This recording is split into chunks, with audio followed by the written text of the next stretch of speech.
This is the kind of story that doesn't ask for sympathy. It opens with a diagnosis nobody wants, and a world that refuses to blink. The Chuan looks normal. Too normal. The quiet type. The handsome type. The kind of guy who should have options. But the moment he looks at someone, the illusion shatters. Every woman he sees has the face of a pig. Every man too, but that part barely registers. The curse isn't selective. It's total. The forest incident proves it.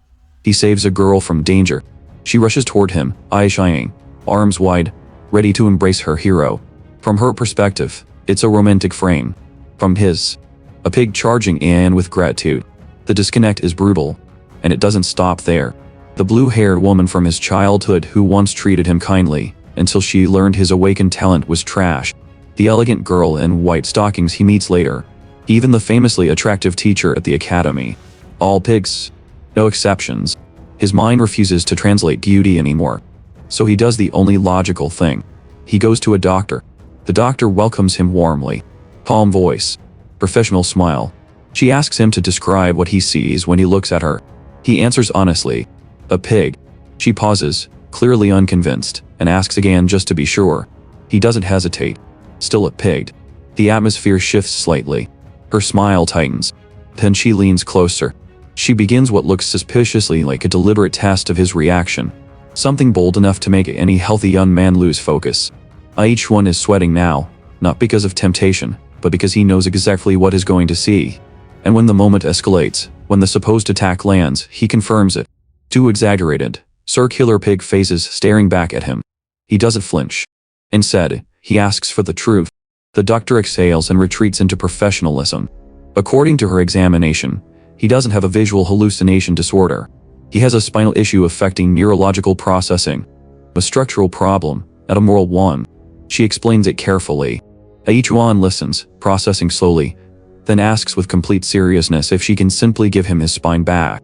The doctor can only think what a waste this is. A perfectly fine young man, handsome and physically gifted, stuck fighting a battle inside his own perception.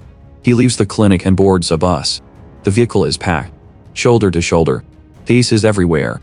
From Chuan's perspective, it's a transport vehicle filled with pigs crammed together, jostling in a metal container. The image is almost symbolic. Whether it's social commentary or just unfortunate brain wiring, he doesn't know. He only knows this is his reality. And then the day arrives. The awakening ceremony. Students gather in flashy outfits that feel more suited for nightlife than academics. Energy runs high. Dreams are about to be decided in minutes. A blue-haired girl approaches him cheerfully, clearly interested. She presses close, wraps his arms around her in an overly intimate gesture that makes the surrounding boys burn with jealousy. Chuan sees hooves. The old director eventually calls everyone to attention. It's time. In this world, strength, spirit, and agility determine everything. During awakening, you pour your potential into the stone. Talent decides the rest. One by one, students step forward. The muscular guy goes first. He places his hand on the stone and awakens an intermediate life profession. Blacksmith. Respectable. Practical. Not glorious. His expression says he expected more. Next, a student collapses immediately after touching the stone. Advanced healer. That one draws murmurs. A healer always has value. Another awakens as a junior engineer and nearly cries. The profession has prestige in history, but not everyone wants to build. Some want to dominate. Then comes the orange-haired student, who looks like the protagonist of someone else's story. He hesitates, steps forward, and the moment his palm meets the stone, the atmosphere changes. Rare tier combat profession. Bladeless, shadowless man. The reaction is explosive. Applause. Shock. Recognition. The director asks his name. Liu Jianglong. The director praises it dramatically, and even promises a personal visit to discuss his future. That alone signals importance. Liu Jianglong waves casually, almost dismissively, and steps down. Now it's Chuan's turn. Someone encourages him quietly. The director studies him with skepticism. There's something off about this student, but his base attributes are absurd. Most students his age total around 3 combined points. Chuan has 10. More than triple. That isn't normal. Hope flickers. Chuan places his hand on the stone. Energy surges instantly. Light spreads outward. Lightning crackles. The entire hall reacts. The director shouts that the glow is golden. Smoke fills the air. For a moment, it looks divine. And in a way, it is. Define profession. A beat of silence. Pig slayer. The room breaks into laughter. Even the director freezes. Divine tier professions are legendary. They shape eras. Blacksmith. Healer. Alchemist. Something foundational. Something world-changing. But pig slayer. The contradiction is almost insulting. Whispers ripple through the crowd. It must be a mistake. A glitch. A joke by fate. High-rank awakening wasted on something so specific, so useless. The director feels the sting personally. He had hoped for this boy. The attributes suggested greatness. But this feels like cosmic irony. As he prepares to speak, something else appears in front of Chuan. A system interface. Profession skill unlock. Blood Moon Slayer. Deals 50% additional damage to pigs. Each pig killed increases that bonus by 1%. Pigs deal 50% reduced damage to him. Additional ability. God Slayer Blade. Any weapon can be designated as a pig-killing weapon. Every pig killed with it grants 0.1 attribute permanently.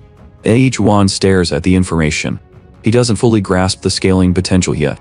The percentages. The stacking bonus. The attribute growth.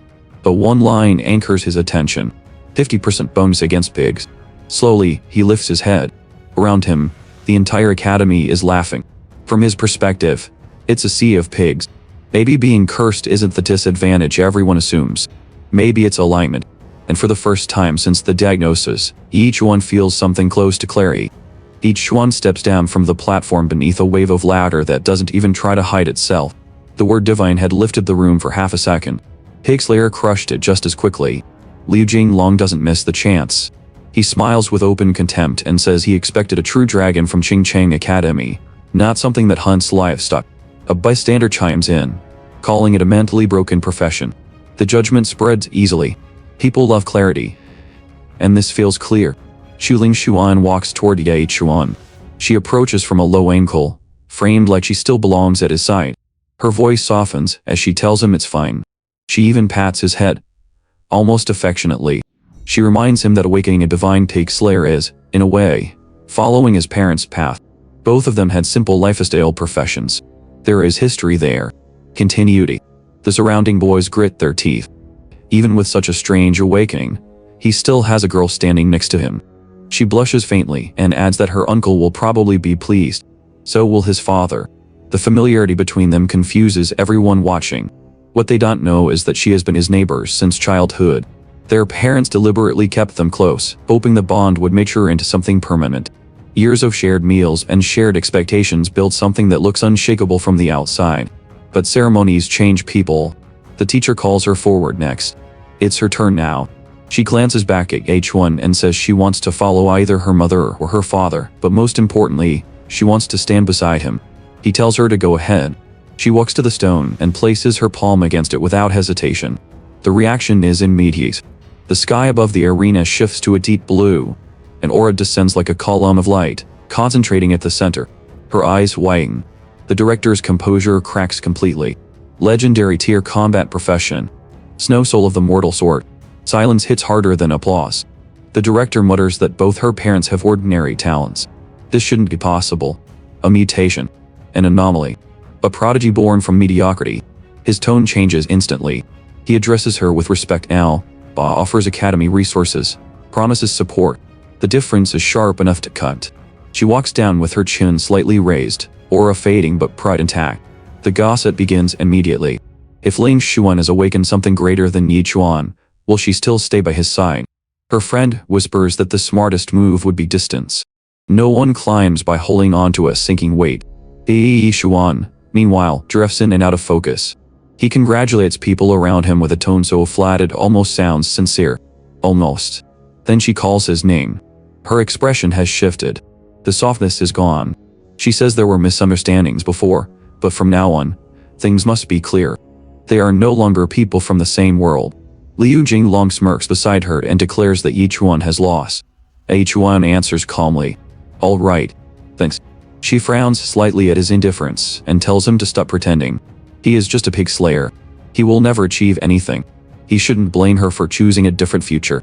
From her perspective, she is being firm. From his perspective, a pig is lecturing him about ambition. He feels nothing. He turns and walks away, saying quietly that at least there is one less pig head in his lie. Liu Jinglong steps closer to Ling Xuan and asks if he should demonstrate the difference in their strength. She doesn't answer. Conflict flickers in her eyes, but she stays silent. Someone shouts from behind. Trash pig slayer. Chuan keeps walking. A hand grabs his arm and demands to know if he is deaf. Chuan looks back. For a brief second, something shifts in his gaze. The student holding him suddenly stumbles backward, face pale, legs weak. He mutters that for an instant he felt like a pig about to be slaughtered. The crowd bursts into laughter again, this time at him. Embarrassed and furious, he charges forward and throws a punch. Chuan doesn't dodge. He punches back. Fist meets fist. A sharp crack splits the air. Liu Jinglong screams. His finger bends unnaturally as pain floods his face. Confusion spreads through the students. How is someone with a rare combat profession losing a direct clash to a so-called useless pig slayer? Chuan shakes his hand once, steady. If his role is to kill pigs, he says, then his hand should at least be strong enough to hold a knife. That much makes sense. For the first time since the ceremony began, the laughter falters. The logic is simple and disturbingly consistent. Liu Jinglong's humiliation doesn't settle into silence. It mutates. His face twists with rage, and he shouts that he will kill Chuan. Steel flashes as he draws his blade. The crowd recoils instantly. Someone screams that he actually pulled his sword. This isn't posturing anymore. He points the weapon forward and declares that he had been restraining himself, avoiding the use of his void blade, a weapon sharp enough to sever steel cables. But now he's done holding back. The air changes. Snow begins to fall inside the arena. Frost creeps across the ground and climbs his limbs, locking him in place mid-step. Liu Jinglong stiffens, shocked, and turns his head. Ling Xuan stands there, her aura cold and absolute. She tells him to stop. She doesn't want to watch them tear each other apart over her. Her voice carries authority now, sharpened by her legendary awakening. Then she looks at Chuan and says he needs to accept reality. They no longer belong to the same world. This intervention is the last favor she will grant him, a final repayment for their shared past. If Liu Jinglong attacks again, she won't interfere. He should leave Qingchen Academy. Chuan nods. He says it's boring and walks away. That reaction unsettles more than anger would have. No panic. No desperation. No wounded pride. Just disinterest. The academy buzzes with confusion as he exits without once looking back. On the way home, he keeps his head down. A scruffy dog suddenly clamps onto his pant leg. The owner, equally unpleasant in demeanor, snaps at him before he even speaks. From Chuan's perspective, both of them wear pig faces. The dog growls. The woman complains about young people lacking compassion. He studies the animal quietly. Then he says he wanted to test something anyway. He kicks. The dog collapses instantly. The woman screams in horror, calling him a murderer. The system notification appears calmly in his vision. 1 point of damage dealt. The target is confirmed dead. The experiment wore. She rushes toward him in fury, accusing him of killing her child. Chuan meets her halfway and calmly informs her that he was just diagnosed as severely mentally ill. He says it without emotion. Her aggression dissolves. Fear replaces it. She backs away, suddenly deciding it was just a dog. There are many animals in the world. She leaves quickly. Chuan continues home. His father is waiting. So, the man says. Already knowing, he awakened as a pig slayer. Chuan nods. His father laughs, not in mockery, but with something like approval. He says Chuan truly followed in his footsteps. Their family has always been honest.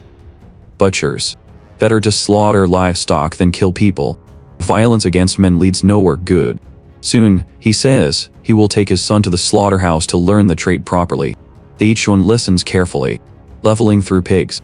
The logic aligns too perfectly. That night, he lies in bed wearing pig-patterned pajamas, the irony lost on no one but him. As he drifts toward sleep, a shadow forms in the doorway. His father is awake. Another man stands outside, face obscured beneath a hat. The air between them is heavy with history. The father speaks first, warning the visitor not to interfere in their lives again. His son is just a butcher.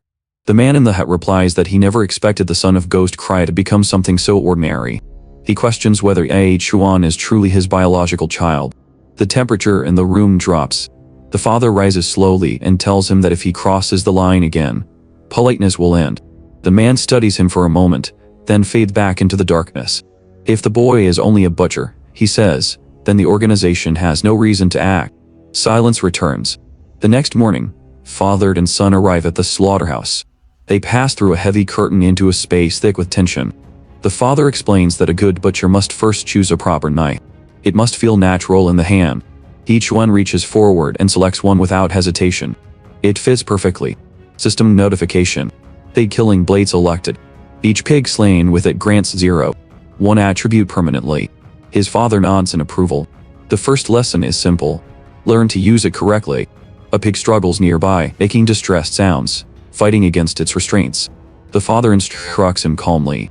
Aim for the weak point. Make it clean. One decisive cut. A proper slaughter leaves no unnecessary suffering. H1 tightens his grip on the blade.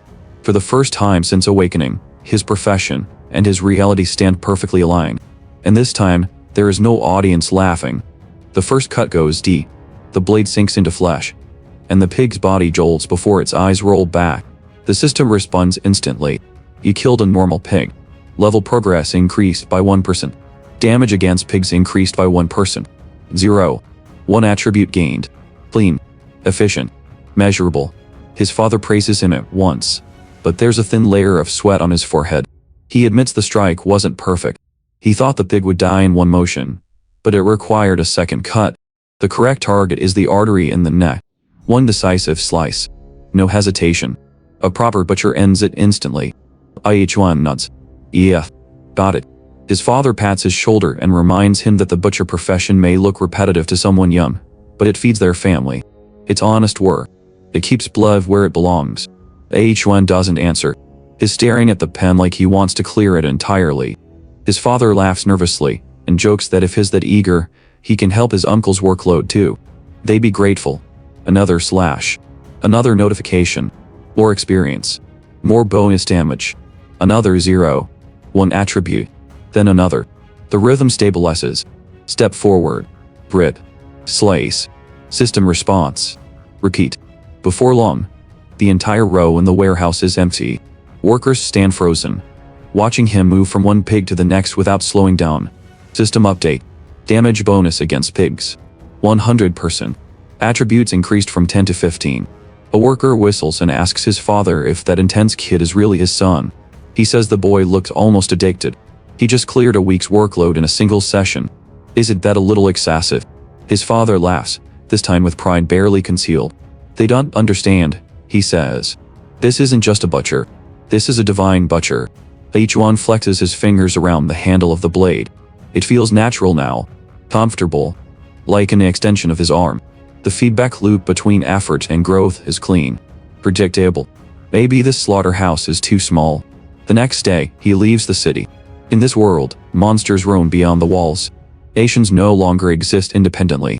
Humanity consolidated into federations across 9 districts to survive. Xinjiang sits at the edge of District 5, and the edge is exactly where Chuan stands now. A knight stationed at the gate stops him. He warns that Chuan has a life-type profession. If he walks outside, he'll die. Chuan doesn't respond. He steps into the forest. Branches sway. The air thickens. Something rustles in the bushes, and an ugly green creature leaps out. Its face, like everything else in his vision, resembles a pig's. Based on the body and collar, it's probably a goblin. He tests something first. The shadow effect from his pig slayer profession activates. It only works on pigs. The goblin trembles immediately, fear seeping into its movements. One clean slash across the neck. The body drops. 5% experience gained. He pauses. So it's not limited to farm animals. Anything with a pig's face counts. He remembers a teacher's warning.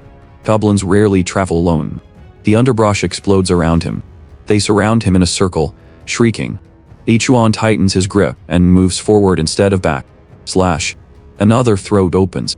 Slash. Another body collapses. The bonus damage stacks higher with each kill. The goblins hesitate, but it's too late. The blade moves in short, precise arcs. Efficient. Mechanical. Neck after neck. The final goblin shakes violently, terror paralyzing it. Chuan tilts his head slightly and tells it they're just getting started. It turns and runs. He follows. The goblin disappears into a cave carved into the earth. Chuan doesn't slow down. He steps inside with steady breathing and controlled steps. The screams don't last long. When silence returns, the cave floor is covered in bodies. System update. Attributes. 25. A normal person averages 3 total. He stands at 25 and climbing. He checks his stats briefly, calculating growth trajectories. Then he hears something behind a wooden door deeper inside the cave. Without hesitation, he kicks it open. Inside, he finds a woman bound and unable to move. A goblin nearby mutters something crude while circling her. She's crying, voice breaking as she screams for help. Chuan steps forward. The blade in his hand doesn't hesitate. Chuan doesn't hesitate. He raises the cleaver and brings it down in a clean arc. The goblin's chanting stops mid-syllable. Another twitch, another slash, and the cave falls silent. The ropes binding the woman drop to the ground. She's exposed, shaking, breath unsteady. He crouches slightly and tells her to stop screaming. All the goblins are dead. She blinks, looks around, and only then realizes the truth. The panic drains out of her and is immediately replaced with relief. She grabs onto him, thanking him repeatedly for saving her life. Chuan stiffens. He asks who she is and clarifies that he didn't come here to rescue anyone. He came to kill goblins. Whether she was here or not made no difference to him. They step out into the corridor of the cave. She looks at the bodies lining the ground and asks if he killed all of them alone. His combat profession must be extraordinary. What's his name? He keeps walking and answers simply, Chuan. Once outside, he points toward the direction of the city and tells her to go that way. She'll make it back safely. She doesn't leave. Instead, she follows him through the forest. After several steps, he turns and asks why she's still behind him. Was she spying on goblins? The logic is absurd, and she says so immediately. Of course not. She's just afraid to walk back alone. He studies her for a moment, then asks her name. Hyunan. She explains that her mother's birthday is coming up in a few days. She came to the outskirts searching for a blood moon flower as a gift. She didn't expect to be captured by goblins. Then she proposes a deal. If he helps her obtain the flower, she will arrange for the best blacksmith in Kinchen to forge him a new knife. His current blade is already worn from heavy use. Chuan dismisses her instantly. A quality weapon costs more than she understands. He tells her to stop lying. He's leaving. If she keeps following him, he won't be gentle. She stares at him, offended. She's used to being treated like a treasure. This cold reaction doesn't align with her expectations. She mutters that there must be something wrong with his head. Then she says he doesn't know who her father is. Shia Bahai. Chuan stops walking. The Bahai family is one of the 4 great families of Qingqing. Shia Bahai himself is a 9th rank master, close to breaking through to the next realm. That kind of name isn't thrown around casually. He turns back and asks if she's serious. To prove it, she shows him a family protection amulet. It's what kept the goblins from harming her despite capturing her. He steps closer, examines the artifact carefully, then steps back. If her claim is real, then a top-tier knife wouldn't be difficult. He agrees. He will help her find the blood moon flower in exchange for a high-quality weapon. Her relief is immediate. She pulls out a map she purchased earlier and points to the marked location. The flower grows near the territory of an extremely dangerous giant python. Chuan asks if such a creature truly exists. She confirms it. Even a 9th rank apprentice would struggle against it. He says he's curious to see what a truly large python looks like. She isn't sure whether he's brave or insane. He cleared an entire goblin cave alone, so perhaps his profession gives him abnormal combat strength. Still, the calm in his voice is unsettling. He tells her to lead the way. As they move deeper into the forest, she feels something strange about him. He seems completely dependable and completely unstable at the same time. Both impressions exist simultaneously, and neither cancels the other. They stop behind thick bushes. She points ahead and whispers that a horned rhinoceros monster is grazing nearby. It's herbivorous, but once provoked, its strength rivals an 8th rank apprentice. They should avoid it and pass quietly. Chuan stands up. She panics and asks what he's doing. The beast eats grass. It won't attack unless disturbed. He draws his cleaver. If today it eats grass, he says calmly, tomorrow it eats people. The reasoning makes no sense to her. He charges anyway. The distance closes in seconds. His movements are sharp and efficient. A rapid sequence. Head, neck, belly. The rhinoceros roars once before collapsing heavily onto the ground. Blood sprays across the forest floor. Silence returns just as quickly as it broke. Shannon stares at the massive body lying motionless. Did it really die? The system notification appears quietly in his vision. Damage bonus against pigs. 122%. The scaling continues smoothly. The only limitation now is the blade in his hand. Its edge is chipped. The metal is fatigued. It won't last much longer. Xianan looks at the fallen rhinoceros, then at him. What kind of profession do you actually have? He answers without pause. Just a normal daily profession. He's a butcher. She stares at him in disbelief. No butcher should be able to kill a monster that's drawn in a single exchange. The explanation doesn't align with what she just witnessed. Chuan ignores her doubt. He kneels, slices off the horn cleanly, and says the beast was probably old and weak. That's why it died so easily. She nods slowly, but inside she's certain something is wrong with him. Or something is very right. They continue deeper into the forest. Elsewhere, the academy director walks with Ling Xuan and Liu Jinglong. Training has gone well today. The director praises their progress openly. Jinglong stays close to Ling Xuan, glancing at her more than necessary. Then the director pauses. Someone is approaching. Through the trees, Yi Chuan and Xianan step into view. Jinglong's expression darkens immediately. He asks what Yi Chuan thinks he's doing here. Yi Chuan answers that he's just taking a walk. Jinglong's eyes narrow. No one just walks in monster territory. Another girl nearby sneers and suggests he probably couldn't forget Ling Xuan and followed her into the forest like a desperate shadow. Yi Chuan doesn't respond. Ling Xuan, big face in his vision, looks at him coldly. She reminds him that she already made it clear. They live in different worlds now. He should stop following her. He doesn't argue. Jinglong draws his blade again. This time it gleams differently. Someone in the group gasps. It's a yellow rank spiritual weapon. The director's eyes light up. Jinglong has already reached 4th rank apprentice in just a few days. And now he wields a spiritual blade. The boy's future is bright. Ling Xuan rests her hand on her waist and says she won't intervene again. She already warned Yi Chuan. Xianan whispers to him, confused, asking why these people hate him so intensely. He ignores the emotional question and asks something practical instead. How much does a spiritual weapon cost? She tells him it's far beyond 100,000. He should worry about surviving, not shopping. Jinglong's pride burns openly. Last time, he says, Yi Chuan stole the spotlight. That won't happen again. He lunges forward. Yi Chuan raises his worn butcher's knife and blocks. The clash rings sharply through the trees. Even the director is startled. A normal blade shouldn't withstand contact with a spiritual weapon. Jinglong snarls and channels more force. The small knife shatters. Fragments scatter across the ground. Jinglong laughs, mocking him. What can a pig slayer possibly do now? The director thinks Yi Chuan pushed too far. Without a proper weapon, this fight is over. He considers stepping in before things escalate further. Yi Chuan tosses the broken handle aside. I don't need it to deal with you. Jinglong's face twists. He charges again, aiming to end it decisively. Yi Chuan steps forward instead of back. His fist drives straight into Jinglong's stomach. The impact is heavy and precise.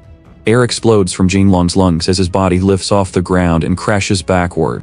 He collapses, vision spinning, friends rushing to his side. He insists he's fine. But inside, confusion spreads. Why does one punch feel like it nearly knocked him unconscious?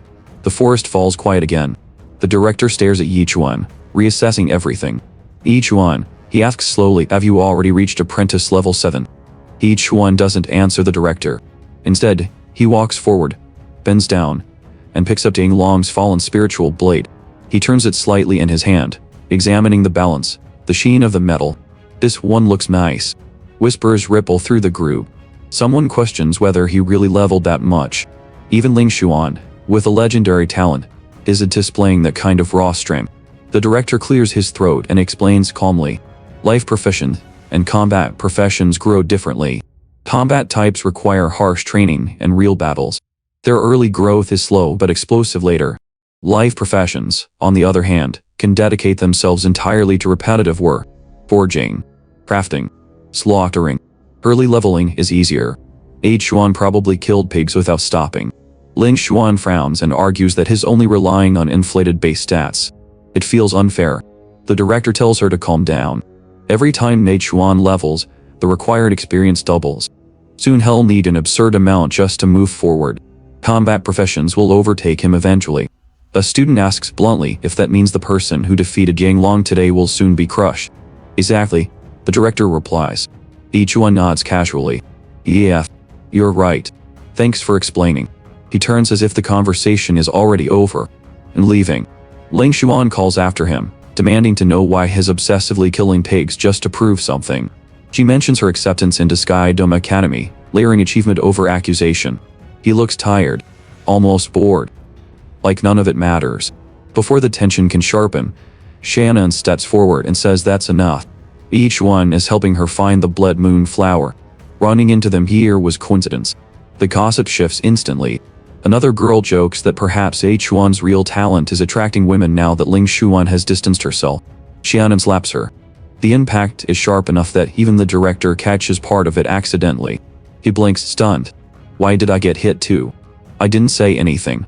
H1 watches quietly, thinking this one might be unstable as well. Ling Xuan's pride flares. She demands to know if Shannon really dares to act like this. Shannon answers by pulling out her family crest.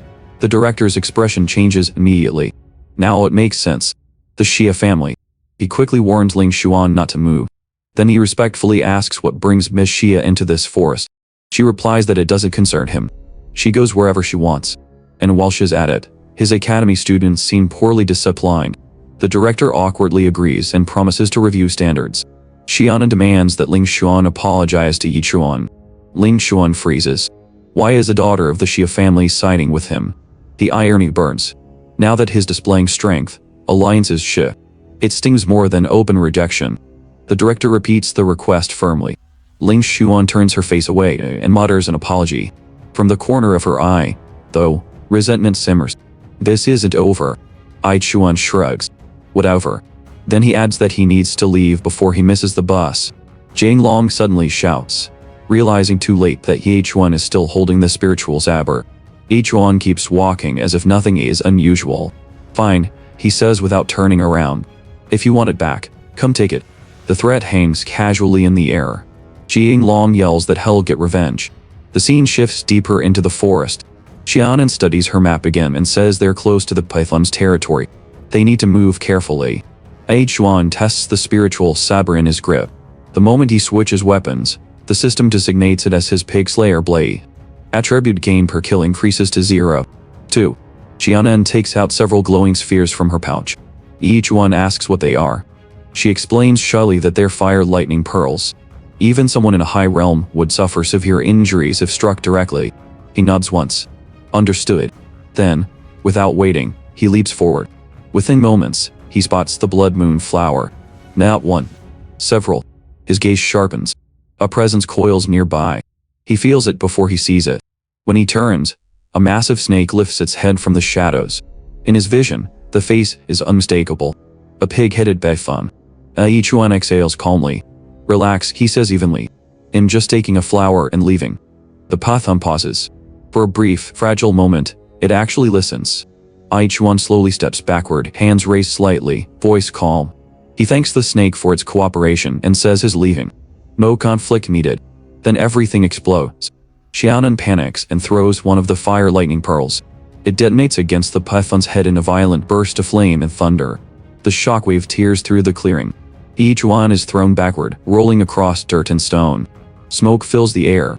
When it clears, the python's scales are scorched and cracked, but it isn't dead.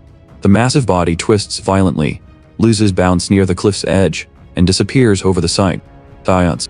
Xuan rises first. He walks over to Shannon and holds out a flower. This is for you. Her eyes widen in disbelief. She clutches it carefully, recognizing the glow immediately. It's a blood crystal flower, she says, voice trembling with excitement. She explains that it slows aging. If paired with a twin crystal blossom, it could even grant something close to eternal youth. Xuan processes that quietly. His mother would like something like that. Without warning, he leaps back across the rocky gap toward the cliff's edge. Shannon's heart skips. For a moment, she thinks he's going to gather another one for her. She even smiles. Instead, he begins filling his bag with as many flowers as he can carry. The ground trembles. A roar erupts from below.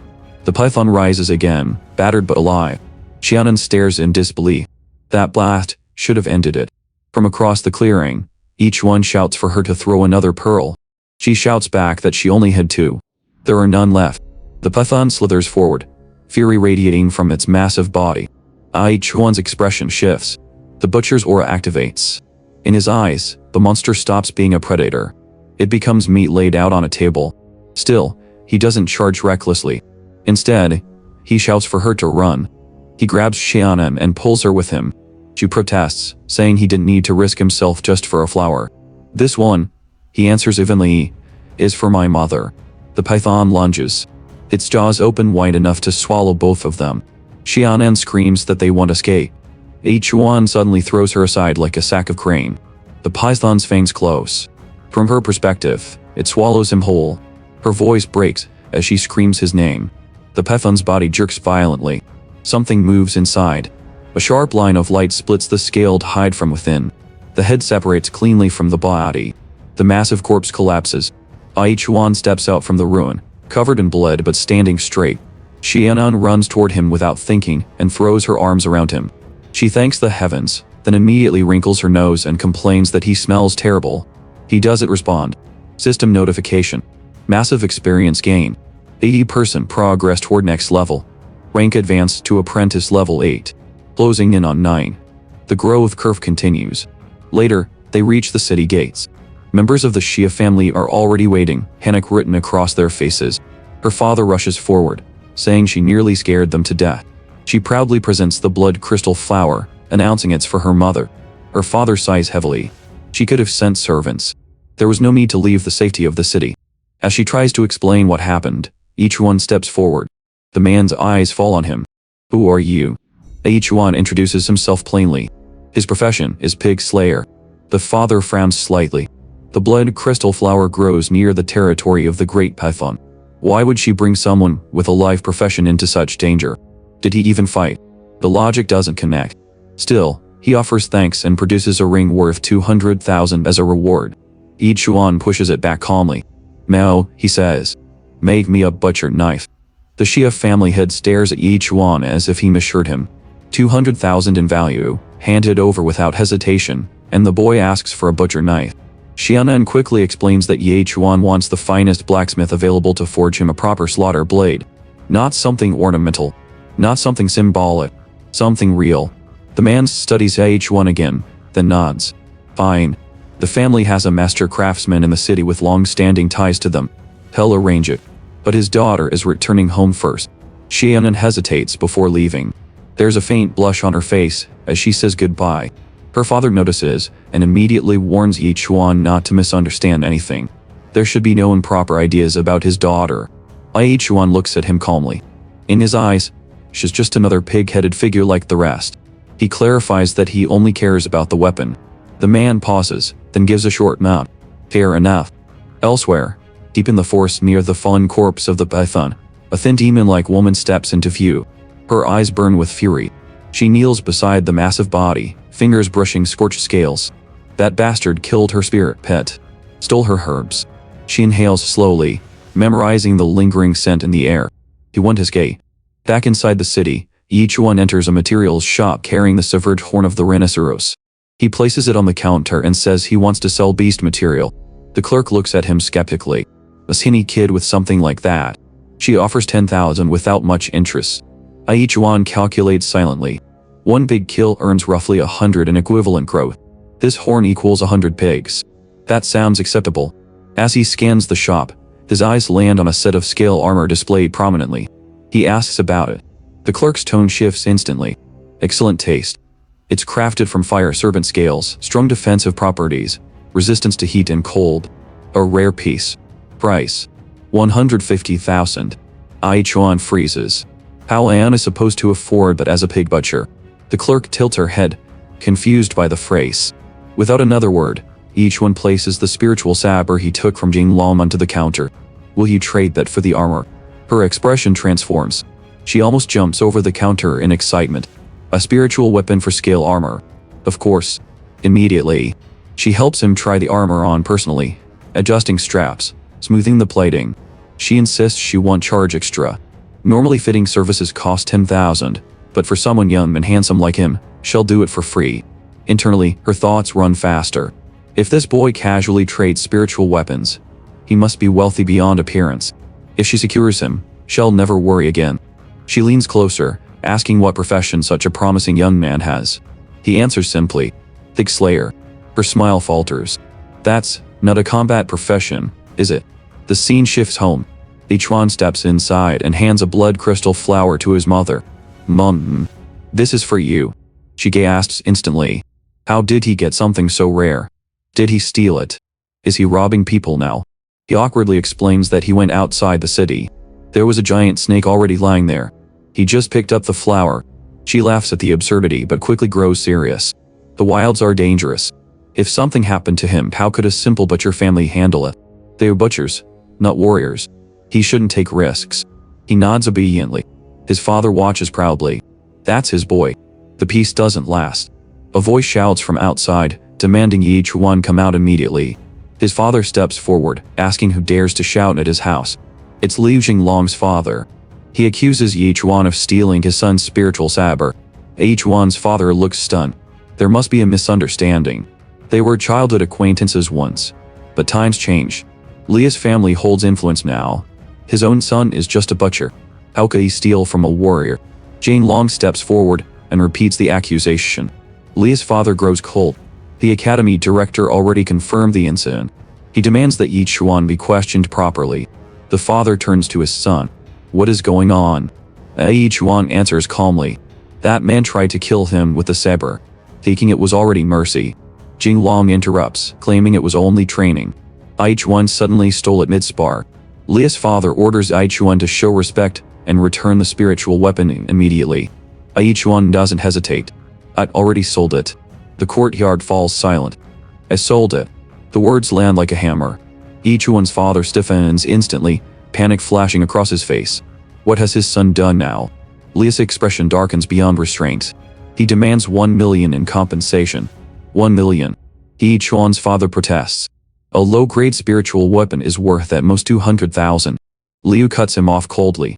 He isn't here to negotiate market prices. His son was humiliated. The weapon is gone. The price is 1 million. Yi Chuan steps forward slightly, ready to speak, ready to move if necessary. His father stops him with the hand. He bows his head just enough to show restraint and agrees to pay, even if it takes time. Liu gives them half a month. After that, there will be consequences. He turns and leaves. Jinglong lingers just long enough to glare at Yi Chuan, promising revenge with his eyes before following. Silence settles over the small courtyard. Inside, the family sits together, tension thick in the air. His mother suggests they go personally to Lia's household and beg for mercy. His father considers bringing pork as an apology. Something respectful. Something humble. Yi Chuan steps forward. Don't worry. We'll handle it. His father shakes his head. The fault isn't his alone. The world is complicated. All he asks is that Yi Chuan avoids trouble and tells them everything from now on. Yi Chuan listens, but his thoughts drift elsewhere. Stronger. He needs to get stronger. And he needs a true spiritual weapon. His mother studies him carefully and asks if he's hiding something else. How did a simple butcher obtain such a precious flower? There's more to this. Yi Chuan exhales slowly. He can't hide it forever. He tells them he isn't normal. They stare at him. His mother hesitates and awkwardly asks if he means he doesn't like women. She quickly adds that the family is open-minded and will support him no matter what. His father nods enthusiastically in agreement. Yi Chuan blinks. He clarifies immediately that he likes women, not men. That isn't the issue. Mentally, he's not normal. He explains that everyone he sees looks like a pig. Silence. His parents stare at him. Even now, in his vision, they have pig faces. His father suddenly straightens. If Yi Chuan sees all creatures as pigs, then his butcher-related bonuses apply to all of them. Yi Chuan confirms it quietly. His mother processes it next. That means his so-called life profession functions like a combat profession. His father nods slowly. It makes sense. He stands. Come with me. The scene shifts to the forest at night. Moonlight filters through the trees. The air is still. His father stands in the clearing, holding his blade. He says he has slaughtered pigs for countless years. Over time, he refines something deeper than technique. Tonight, he will pass it on. If someone ever comes for his son's life, each one must be able to defend himself. Each one asks why he would teach him this after the debt he caused. 1 million, his father says quietly, means nothing compared to my son's safety. Then he explains that the greatest truths are simple. Being a butcher is no different. He will teach only 3 cuts. Watch carefully. He raises his blade. The first slash descends. The air tears. For a moment it feels as if the mountains themselves split apart, Moonlight slicing through space. Falling stars, his father says calmly. He leaps into the air and sweeps the blade horizontally. The sky seems to fracture. Falling moon. Chuan stares in disbelief. This has nothing to do with livestock. His father explains it lightly. Spatial distortion. Nothing more. Then comes the third cut. He rises upward in a blazing arc. Light floods the clearing. The night itself seems consumed. Devourer of suns. The air trembles long after the motion ends. Chuan stands frozen. Does he really use techniques like this to kill pigs? Are those pigs celestial beings? His father chuckles softly. He doesn't need to understand yet. One day he will. Then his father looks at him. Where's your knife? Chuan hesitates. He is mine for now. He reaches for it. The moment his hands close around the handle, his body collapses flat onto the ground. It's impossibly heavy. Even with boosted strength, he can barely lift it. His father turns away casually. Practice. And going back to sleep. Chuan lies there for a moment, stunned. His father slaughters pigs with something this heavy. He forces himself up and drags the blade into position. He attempts the first move. The blade barely rises before he crashes down again. Dust kicks up. He tries again. And again. Each attempt ends with him falling like an amateur. From a distance, his father watches silently. Silly kid, he mutters. One day, when Chuan reaches emperor rank, he will understand. Those 3 simple cuts were never meant only for pigs. They can kill even celestial beings. The next chapter begins with failure. Chuan throws the dagger upward and attempts the motion again. Falling moon. The blade arcs. His arms tremble. He collapses face first into the dirt, lungs burning. For a moment he lies there, staring at the ground. Then he remembers Leaf standing in his courtyard, demanding 1 million. He remembers the threat aimed not at him, but at his father. He pushes himself up again. This time he shifts his stance. Falling stars. He swings.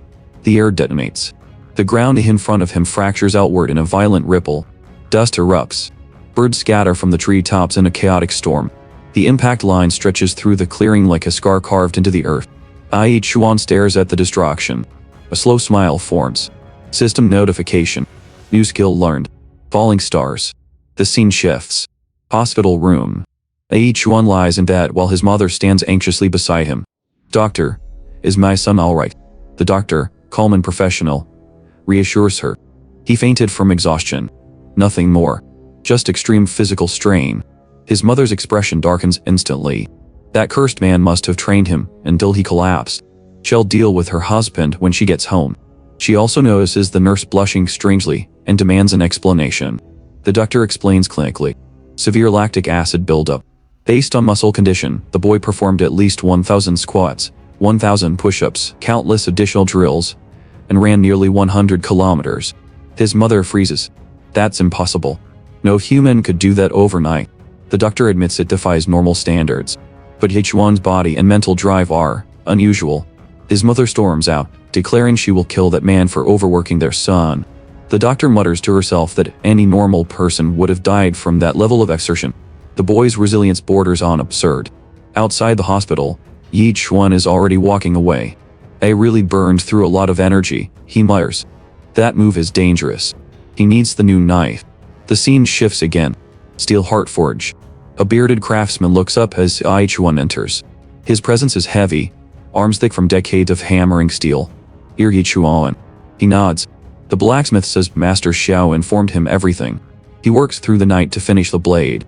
Never imagined the Xia family would spend that much for a pig butcher. He even jokes whether Chuan is their illegitimate son. Chuan reaches for the weapon immediately. The blacksmith stops him. This blade was forged from 1,000-year-old steel. 49 days of preparation. It recognizes strength. If you're not worthy, you won't even lift it. Chuan says nothing. He grips the handle. Lifts. The blade slides free smoothly. The blacksmith's eyes widen. Chuan weighs it in his hand. It's much lighter than my dad's. The blacksmith nearly chokes. How are you lifting that so easily? Chuan tilts his head. What's its name? It doesn't have one. You can name it.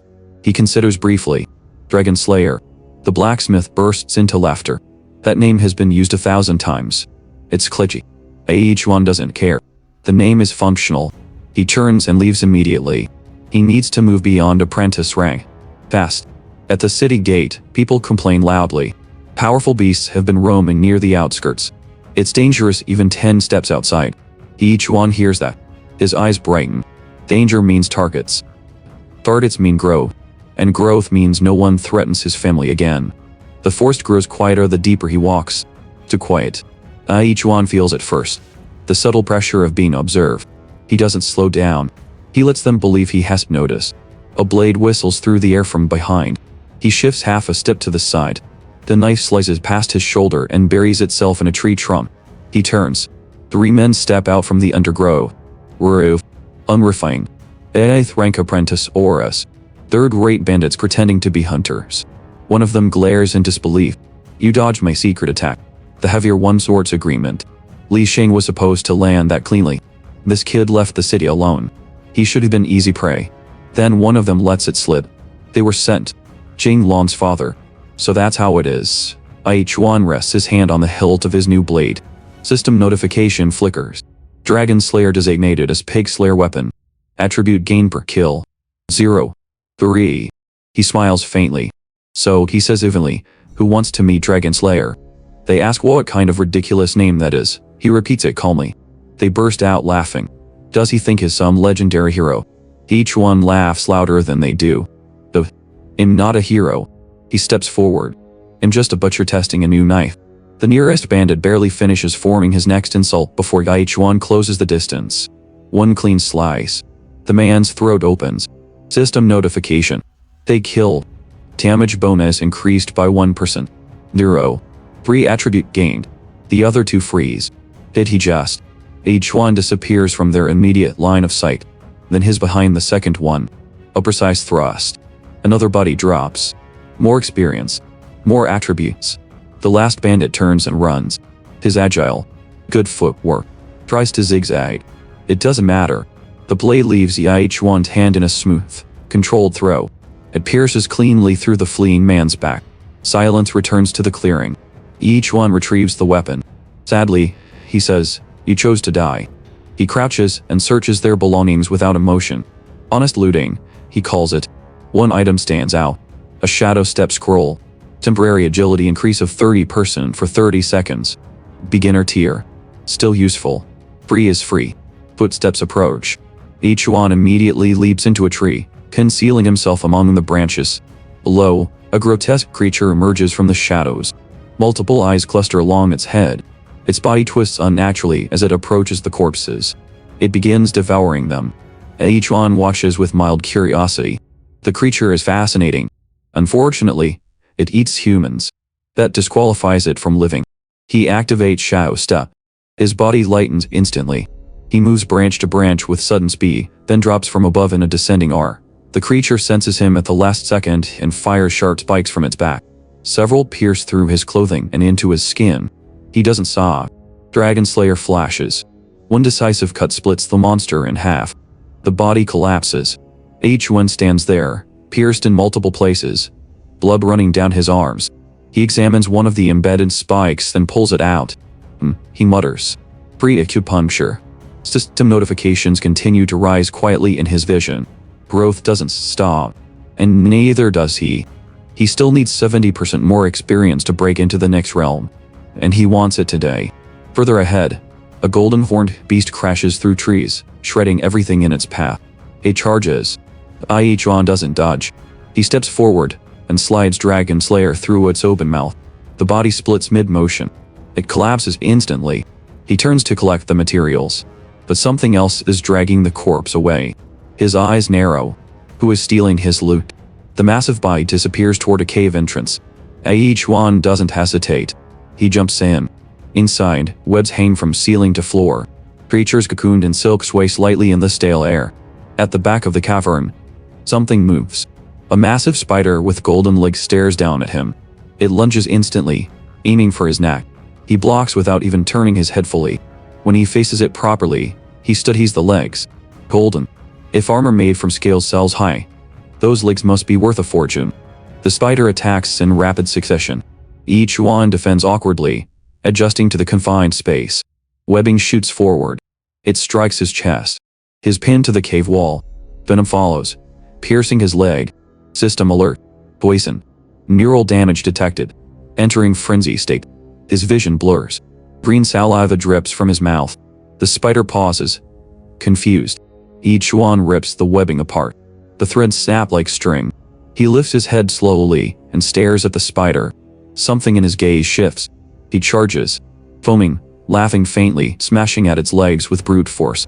One golden limb cracks, then another. The spider panics and retreats toward the exit. It tries to escape. Chuan catches the web line trailing behind it and pulls hard. The spider is dragged back into the cave. Dragon Slayer rises and falls. The body splits. He continues moving even after it's dead. Then he collapses. System notifications flood in. Boss defeated. Massive experience gained. Rank breakthrough achieved. Dane Hu Tang rank. Plus 100 strength. Plus 100 agility. Plus 100 spirit. His total power surges violently. Sometime later, smoke rises from a small fire near the cave entrance. Chuan sits there, cooking spider legs. He blinks slowly. Why does he feel so tired? He ranked up. There's a dead giant spider behind him. The details blur. He bites into a roasted leg thoughtfully. Then a voice speaks behind him. Hey kid, you grew again. He turns slightly. The same thin demon woman from before steps closer, studying him with interest. I told you before you were skinny, she says, circling him slowly. Now look at you. She leans in, inhaling. You smell amazing. Her eyes narrow playfully. Mind if I take a bite? Each one is not built like other people. The demon woman studies him openly, her gaze sharp and deliberate. Most men crumble the moment she locks eyes with them. They bend. They obey. They become useful. She lets her presence press forward slightly. Any normal man would already be kneeling. Chuan turns away and continues chewing his roasted spider leg. If you want to eat, he says through a full mouth, go hunt. There's barely enough for me. She blinks. Why is he not responding? Why isn't he under her control? From her perspective, this makes no sense. From his perspective, she's a pig-headed woman with horns and a snake-like arm. A terrible combination. She forces a smile. It's fine. You don't have to share, she says lightly. But I'd like to ask you something. He gestures lazily with the food in his hand. Say it. Have you seen a crystal twin flower around here? Her tone sharpens just slightly. I've cultivated them for decades. My pet was guarding it. It was killed. She steps closer. Do you know who did that? Chuan taps his chest thoughtfully. Wait. I think that was me, wasn't it? Her expression flickers. He pauses, then shakes his head. I don't really like hunting. It's boring. She stares at the spider leg in his hand. He continues calmly. As far as I know, the flower was stolen by a very despicable human named Liu Sheng. He killed your little snake. I even told him it was wrong. Said, how could you kill such a cute little snake? But he didn't listen. She smiles again. Is that so? Very tragic, he adds. She turns as if to leave, then stops.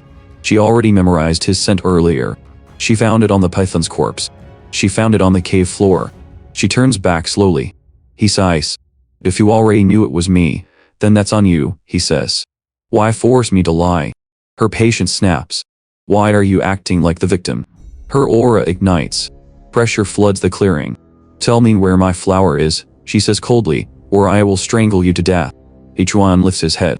The blood moon aura unfolds behind him. For a split second, her vision fractures. She sees herself bound to a board, positioned like livestock ready for slaughter, the blade hovering above her throat.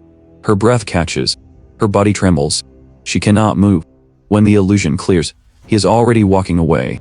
I'll leave you a spider leg as payment, he calls over his shoulder. For the first flower, her rage explodes. She shoots after him like a streak of light. Chuan's instincts flare. It'd better run. If she pushes me too far, I'll have to use that technique. Before either of them can close the distance, something massive crashes down between them. A monkey-like, big-faced gorilla monster swings an enormous arm toward Chuan's head. He slides backward just in time. Where did this hairy thing come from? The demon woman doesn't hesitate. She blurs forward, ordering the beast aside. It ignores her. She spins past it anyway. Her blade flashes.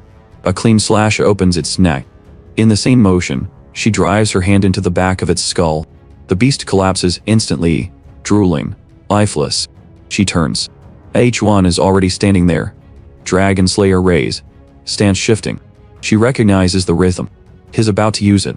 She raises her arm in response and casts Falling Star. The demon woman's confidence cracks. Cold sweat forms along her spine. No one should know that technique. Falling Star is not something random butchers replicate in the forest. Either his bluffing, or if he truly understands it, she might actually die here. Before the tension can snap, voices echo through the trees. Uncle Chuan. A group rushes in from the other side of the forest, shouting that something is happening ahead. The Chuan and the demon woman both turn. Several figures approach quickly. Healers among them. Reinforcements. Organize. She clicks her tongue softly. So you had help waiting. Chuan blinks. Help. She narrows her eyes, deciding it doesn't matter. Fine. You'll remember this. With that, she vanishes into the canopy, retreating at full speed. If she stays and that technique is real, the risk isn't worth it. Chuan watches her leave. Okay then, he mutters. The arriving group slows when they see the fallen beast. A woman in white stockings stares at him intently. Composed. Sharp. Evaluating. The hammer-wielding man beside her gestures at the corpse. Miss Jian. Hissed that the wind fire monkey. It escaped from us earlier. Did this kid lure it here? Chuan lifts a hand awkwardly. I was just passing by. It was already lying there. Miss Jiang steps closer. What's your name? He senses the shift immediately. If he explains too much, they won't believe him. If he explains too little, they'll suspect him. He starts. My name is Chuan, and I. She interrupts smoothly. Have you considered joining the Nine Heavens Alliance? He pauses. That escalated quickly. In the city, 3 major forces dominate. The Shy Alliance, the Thunder Alliance, and the Nine Heavens Alliance. And somehow, once again, he's standing in front of a major power. The bearded man looks at the corpse and shakes his head. To kill it this cleanly, impressive. Young man, sharing this. It benefits everyone. Chuan glances at the massive beast again. If this thing caused that much trouble for them, it must have been strong. Miss Jiang speaks again, her tone steady but intent. We're preparing to hunt the Flaming Blade King.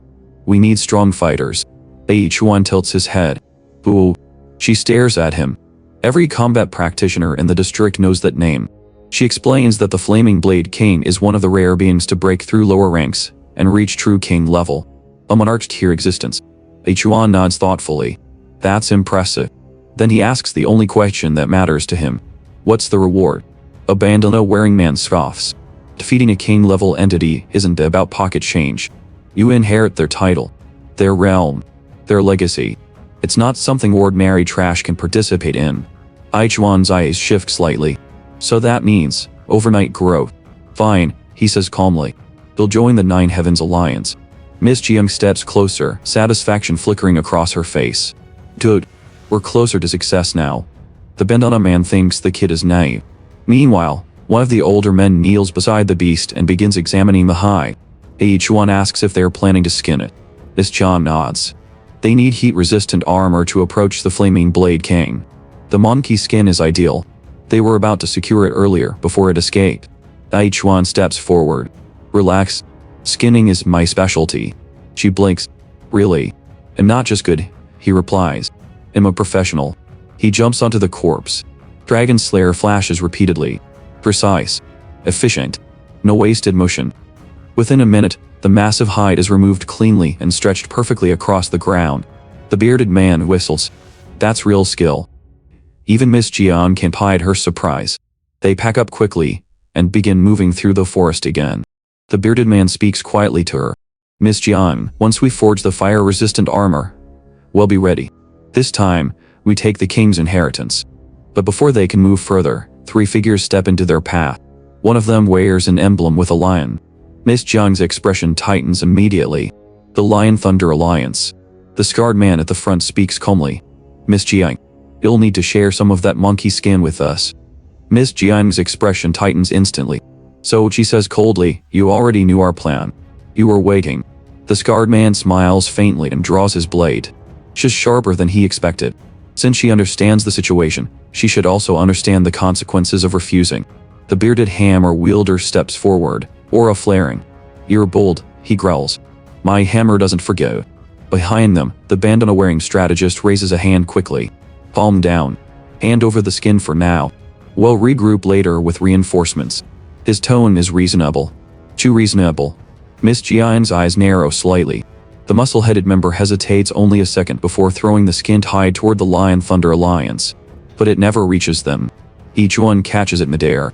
Sons. The bandana man snaps at him to hand it over. Chuan shakes his head. No way. I skinned it. I killed it. It's mine. The scarred man laughs. Looks like the Nine Heavens Alliance isn't very humiliated. Is Jian turns sharply toward Jian. He handed it over instantly. Oh I. Jian argues that surrendering temporarily was the smartest option. The real problem, he says, is that reckless kid is the one complicating things. But looking at Chuan's face, there's no sign of calculation. Just stubborn certainty. The bearded hammer wielder steps forward decisively. Your time in this alliance is over. Jian dodges backward, smirking. He reveals it openly. Has already been bought by the Lion Thunder Alliance. The reward is better. Loyalty follows profit. He turns toward Lord Lei. We should kill them all now. The bearded man roars and charges. Jun mocks him, saying a hammer that slow will never touch him. Lord Lei casually lifts his own weapon and deflects the incoming strike. The bearded man's eyes widen. How did he block an attack from a second stage master so cleanly? Lord Lei's voice turns icy. I came prepared. No one leaves alive today. The clash erupts instantly. Hammer meets steel. Energy surges. Jian draws his sword and lunges at Chuan, but is forced to retreat immediately as Miss Jiang's crescent blade technique cuts through the space between them. The Lion Thunder backline reacts, launching coordinated attacks toward her to interrupt her musical spell casting. She raises her instrument and plays. Sound waves shatter the incoming strikes midair. Still, her focus splits. She worries Chuan can handle Jian alone. Jian presses forward, sneering that her biggest mistake was recruiting trash like him. Miss Jian shouts Chuan's name. At that exact moment, Chuan releases his aura. Demonic pressure floods outward. Blood Shadow level 3 activates. Jian freezes for half a heartbeat. That's enough. Chuan's blade flashes and slices through Jian's wrist. Shadow Step triggers. He vanishes. Jian spins, furious, shouting that trash like him won't escape. Chuan reappears behind him, using the Windfire Monkey hide as a shield. Jian's blade strikes it, but fails to cut through the heat-resistant skin. In the next motion, Chuan's sword carves through Jian's leg. Jian collapses, screaming that Chuan is fighting dirty. Chuan steps closer and grips his face, forcing eye contact. There's nowhere left to run. Across the battlefield, Miss Jian's composure cracks. How is someone at such a low realm overpowering Jian alone? His life profession shouldn't allow this. Unless it's something far beyond normal. She intensifies her performance, sound waves crushing the remaining two enemies in her lane. Then she calls out to Chuan. He looks up. The bearded hammer wielder is struggling. Lord Lei's weapon crackles with lightning, surging through metal and into flesh. The bearded man convulses under the current. Chuan's eyes sharpen. The leader. If Lord Lei falls, the formation collapses. That's the only way this ends. Without another word, Chuan shifts his stance and turns toward the true target. The bearded hammer wielder drops to his knees. Lord Lei steps forward slowly, lightning crawling across his weapon like living veins. The gap between realms, Lei says calmly, is heaven and earth. Within his Thunderwood domain, the bearded man never had a chance. Electricity coils tire around him, seeping into muscle and bone. Soon his body will lose all movement. Then death. He braces for it. A voice cuts through the crackling air. Hey. Lord Lei turns. Blood moon erupts. For a split second, the world distorts. Lei sees himself squealing like livestock, bound and helpless. A blade hovering at his throat. Chuan gripping his arm like a butcher cleaning meat. His mind fractures. What is this?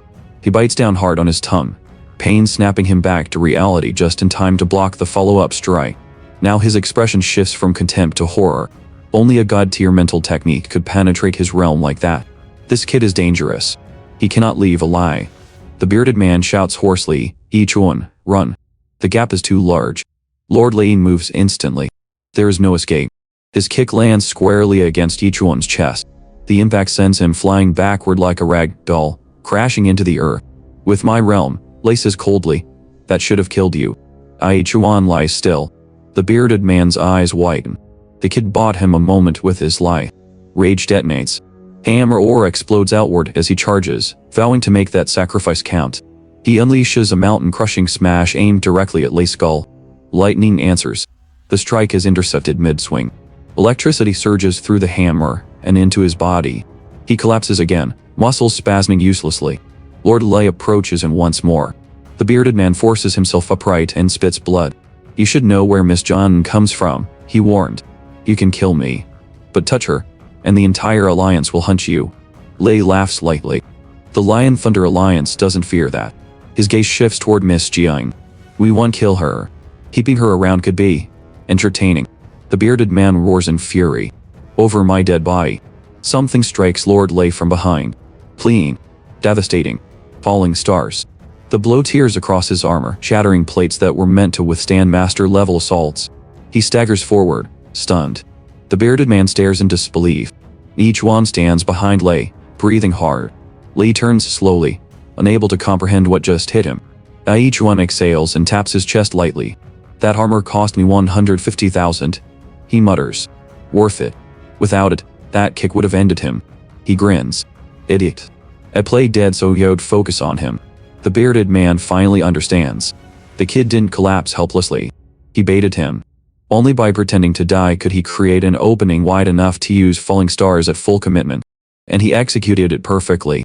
Lord Lei's expression darkens. He measures the field again. His armor is damaged. His mental defenses have been shaken. The element of control is gone. He clicks his tongue. "I'll remember this." Then he leaps into the trees and vanishes. The remaining Lion Thunder members retreat with him. Silence returns to the clearing. Everyone is battered, but alive. The bearded man exhales in disbelief. He really ran. Chuan sways once, then collapses. The bearded man lunges forward and catches him before he hits the ground. Miss Jiang rushes over, asking if they're all still breathing. The bearded man looks at her seriously. "Miss Jiang, your eye for talent is terrifying. This kid saved me. He forced that bastard to retreat." He looks down at the unconscious Chuan. "Brother, I owe you my life." Miss Jiang slaps the bearded man lightly. "Stop acting sentimental." But inside, she's shaken. How did someone barely beyond early ranks force the superior realm master to flee? What exactly did she just recruit? A faint twitch interrupts the moment. Chuan is still alive. He tries to lift his head, pretending confusion. The hammer slams down inches from his face. "Now it's your turn." Chuan immediately begins pleading. His wife is pregnant. His mother is ill. His grandmother is dying. His unborn child will need him. He's creative with excuses. The bearded man nods slowly. "Don't worry. I'll visit your wife every night." Jian's face drains of color. The hammer falls, and the clearing grows quiet once more. The bearded man wipes blood from his mouth and tells Miss Jiang they need to leave immediately. After a clash like that, another ambush wouldn't be surprising. She shakes her head calmly. "I already sent a flare. Alliance reinforcements are on the way." From her sleeve, she retrieves 2 high-grade recovery pills and hands one to each of them. Chuan's eyes flicker. Each pill is worth 50,000. This alliance is not poor. They swallow them without hesitation. Warmth spreads through muscle and bone. Internal injuries begin stitching themselves back together. Chuan touches his chest where Lord Lei's kick landed. The pain is fading, but the memory remains sharp. He looks at Miss Jiang. "That sound wave attack you used, can you use it on me?" She blinks. "You want me to attack you?" "To train," he clarifies. "Shadow step is from a scroll. If I don't push it, it won't improve. It's my only movement skill. Next time I face someone like him head on, I might actually die." She hesitates. "Chuan, my realm is far above yours. If I miscalculate, I could kill you." He steps into stance. "Don't worry." The bearded man stares at him in disbelief. The kid just survived a fight against a superior realm master, and now he wants more. Miss Jiang exhales and lifts her instrument. Against enemies, she rarely uses more than 3 waves. Against each one, she releases a cascade of star-like notes. They rush forward in a layered formation. Each one activates Shadow Step instantly. He vanishes sideways, reappearing several meters away. "I can take more," he says calmly. "Use more force." Her brows knit together. Sound wave techniques are her specialty. She increases the output. 5 notes. 6, 7, 8. But. Chuan slips between them. He ducks, rolls, slides. One passes over his head, 2 collide behind him. Another grazes his shoulder. He closes the distance. Miss Jiang draws a bow and unleashes a denser barrage. 13, 14. 18. 18. The bearded man clenches his fists. This is too far. One note finally strikes Chuan's chest, forcing him backward. Another slices past his ribs. He grins. The feeling is incredible. System notification flickers. Shadow step upgraded. Level 2. Movement speed increased to 40%. Chuan prepares another volley. The bearded man steps in quickly. That's enough. Reinforcements are here. Alliance members arrive moments later. Apologizing for the delay. Chuan lowers her weapon. It's fine. We handled it. We're returning. They begin moving out. The bearded man carries part of the beast remains over his shoulder. Chuan pauses. You all go ahead. I have something to take care of. Chuan nods. When you return, come to the Nine Heavens Alliance. I've prepared something good for you. He waves casually and turns back into the forest. He searches the spider cave and locates the golden legs and torso. His previous golden armor was destroyed in the fight. These will sell well. Enough for something even better. He expected the demon woman to appear again. She doesn't. Instead, the scene shifts. He returns home. He pushes open the door and freezes. The interior is wrecked. Furniture shattered. Walls cracked. Frames broken. The bag slips from his hand and hits the floor. His father is strong. Stronger than most. So what happened here? His gaze hardens. Broken wood. Scorched marks. The pattern is familiar. Liu Sheng. Where did that bastard take his family? The world narrows. Jing Chang. District of Wealth Distribution. Private estates rise behind polished gates. Guards stand at the entrance, hands resting on weapons. This is private property, one warns. No trespassing. Chuan doesn't slow down. His aura rolls outward. Move. The guards feel it instantly. That pressure isn't normal. Instinct overrides discipline. They step aside without another word. The scene cuts to a lavish courtyard pool. Jinglong lounges comfortably, enjoying the sunlight while servants hover nearby. His massive sword rests beside him. When I find Chuan, he says lazily, he'll finish him. The door explodes inward. Wood shatters. The broken slab slams into him, crushing him into the ground. He coughs blood, vision spinning, barely conscious. Liu Sheng rises from his seat in fury. Who dares? He sees him. Chuan stands framed in the ruined doorway. No sarcasm. No boredom. Only fury. Jinglong wheezes from under the debris. Chuan, I was looking for you. My Nen disappeared. Was that you? Shut up, Chuan says flatly. Where are my parents? Liu Sheng laughs coldly. When a child strays from the proper path, the parents pay the price. He'll take revenge on them first. Then you. But something is wrong. Jinglong remembers his father returning earlier after going out to deal with Chuan's parents. And he remembers the look on his face. Fear. Chuan's voice drops. My parents are my reverse scale. The air tightens. Touch them, and you die. Liu Sheng laughs again. Then Chuan's fist slams into his mouth. The impact launches him backward into the wall. Cracks spiderweb outward. Liu Sheng staggers upright, stunned. That aura. It's higher than before. Good thing I advanced recently, he thinks. Stone armor forms across his body, plates locking into place. The transformation is heavy. Ugly. But effective. 40% blade resistance. You're insane to challenge me here, he sneers. Jinglong is still pinned beneath the broken door, struggling uselessly. How are you losing to a door? His father snaps. He focuses back on Chuan. You forced me to use my skill. That means you're dead. He throws a punch. Chuan activates Shadow Step. The fist passes through air. He slips behind Liu Sheng and slashes at his neck. The blade scrapes against stone. Too hard. A kick follows. It slams into Chuan's chest and sends him skidding across the courtyard. Liu Sheng approaches slowly. Stupid child. Learn when the road cannot be crossed. You cannot break this defense. One punch will kill you. Chuan rises. He shouldn't. The reduced damage against pigs, now stacked to 65%, absorbs the blow. He is not as fragile as Liu believes. Liu frowns. That was a full power strike. No guard. Something doesn't add up. Chuan clenches his fist. If it can't cut it, he says quietly, it'll break it. Liu spreads his arms mockingly. Go ahead. Flesh against stone. Then he realizes too late. That's exactly what Chuan wants. Chuan steps in. A brutal hook drives into Liu Sheng's stomach.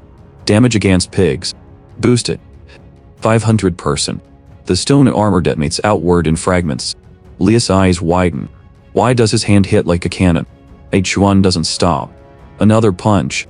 The jaw cracks. More fragments chatter. Teeth scatter across the courtyard. Blood moon aura floods outward. Liu Sheng freezes mid-step. For a heartbeat, he is livestock. Chuan grabs him by the collar and unleashes a barrage of strikes. Where are my parents? Each word lands with another hit. Jinglong trembles beneath the door. At this rate, his father will die. He wants to move. He wants to help. His body refuses. The blood moon's oppression presses down on him like a mountain. If he steps in, he dies. All he can do is shout weakly. Stop. Stop. Chuan doesn't hear him. He doesn't care. I won't stop, he says through clenched teeth, until you tell me where they are.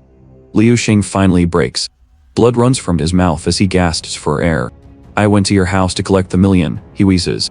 But when I arrived, 3 men in black were already inside. Chuan's grip tightens. Liu. I swear, Liu says desperately. Your father was fighting them. I don't know who they were. His voice trembles. Flashback. Liu Sheng steps into the ruined house earlier that day. 3 tall figures dressed entirely in black stand inside. Chuan's father is facing them. One of the men turns. A single glance. Liu collapses instantly. Unconscious. Back to the present. Chuan's expression shifts slightly. How can I prove you're not lying?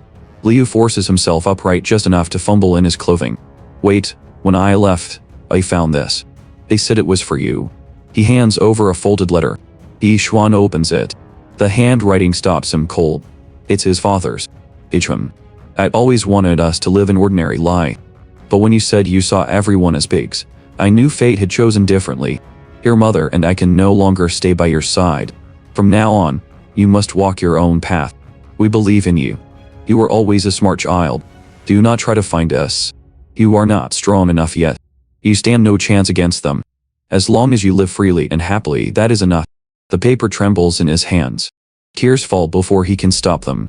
He recognizes every stroke of the pen. No one else writes like that. Another memory surfaces. His father standing beside his mother in the ruined house. Don't be afraid, his father tells her quietly. If our son can climb to the highest peak, then as his father, I will clear the road ahead for him. If one day he reaches the summit, we'll meet again. The letter was left behind. Back in the present, Chuan lowers the page slowly. He turns and walks away from the estate without another word. Behind him, Jinglong crawls toward his father's battered body. He swears under his breath that one day he'll avenge this humiliation. Liu Sheng snaps at him weakly. If I couldn't beat that kid, what makes you think you can? His expression twists. It doesn't matter. He'll make him pay. He grabs his phone and calls his cousin. This family always has connections. On the other end, his cousin answers casually, accompanied by 2 dangerous women nearby. I need help, Liu Sheng says. A kid nearly killed me. Who? A pig slayer. Chuan. There's a pause. Then laughter. A pig slayer. Fine. Cousin. We'll crush him together. Elsewhere, Chuan returns home. He kneels in front of a broken picture frame, repairing it carefully. His parents' photo is slightly cracked, but intact. I don't know where you are, he murmurs. But he'll find you. He remembers that single glance from the man in black. One look. Instant unconsciousness. That level of strength is beyond comprehension. Why are my parents involved with people like that? If he wants answers, there is only one path. Strength. And the fastest road upward runs through the 9 Heavens Alliance. On his way through the city, he passes Iron Heart Forge. The blacksmith calls out casually. Kid. Blade's still working. What's that you're carrying? Chuan drops the golden spider legs onto the ground. The blacksmith freezes. Wait, is that what I think it is? The golden poison spider, Chuan answers. The man's eyes widen. This is extremely valuable. With material like this, I can enchant your blade. Chuan studies the golden spider legs spread across the forge floor. How? He asks simply. The blacksmith wipes his hands and explains that the golden poison spider carries 2 core attributes. Poison and gold. If he extracts one successfully, he can refine it into the blade, granting an additional effect. Why not both? Chuan asks. The blacksmith bursts into laughter. Keep dreaming. Extracting one attribute is already rare. Refining it cleanly is even harder. Add a second, and you will erase the first. Don't be greedy. Choose. Chuan thinks for a moment. Gold. The blacksmith nods approvingly. You're not as dumb as you look. The golden material is tossed into the furnace. It melts quickly, glowing brighter than ordinary metal. Liquid gold flows like light itself. The blacksmith pours it over Dragon Slayer. Hammer strikes echo through the forge. Sharp, precise, rhythmic. Minutes later, the blade gleams with a faint golden sheen. The blacksmith says casually, if someone else asked for this, it would cost 500,000. Today it's free. Each one pauses. Thanks, he replies evenly. I don't know why, but I'll take it.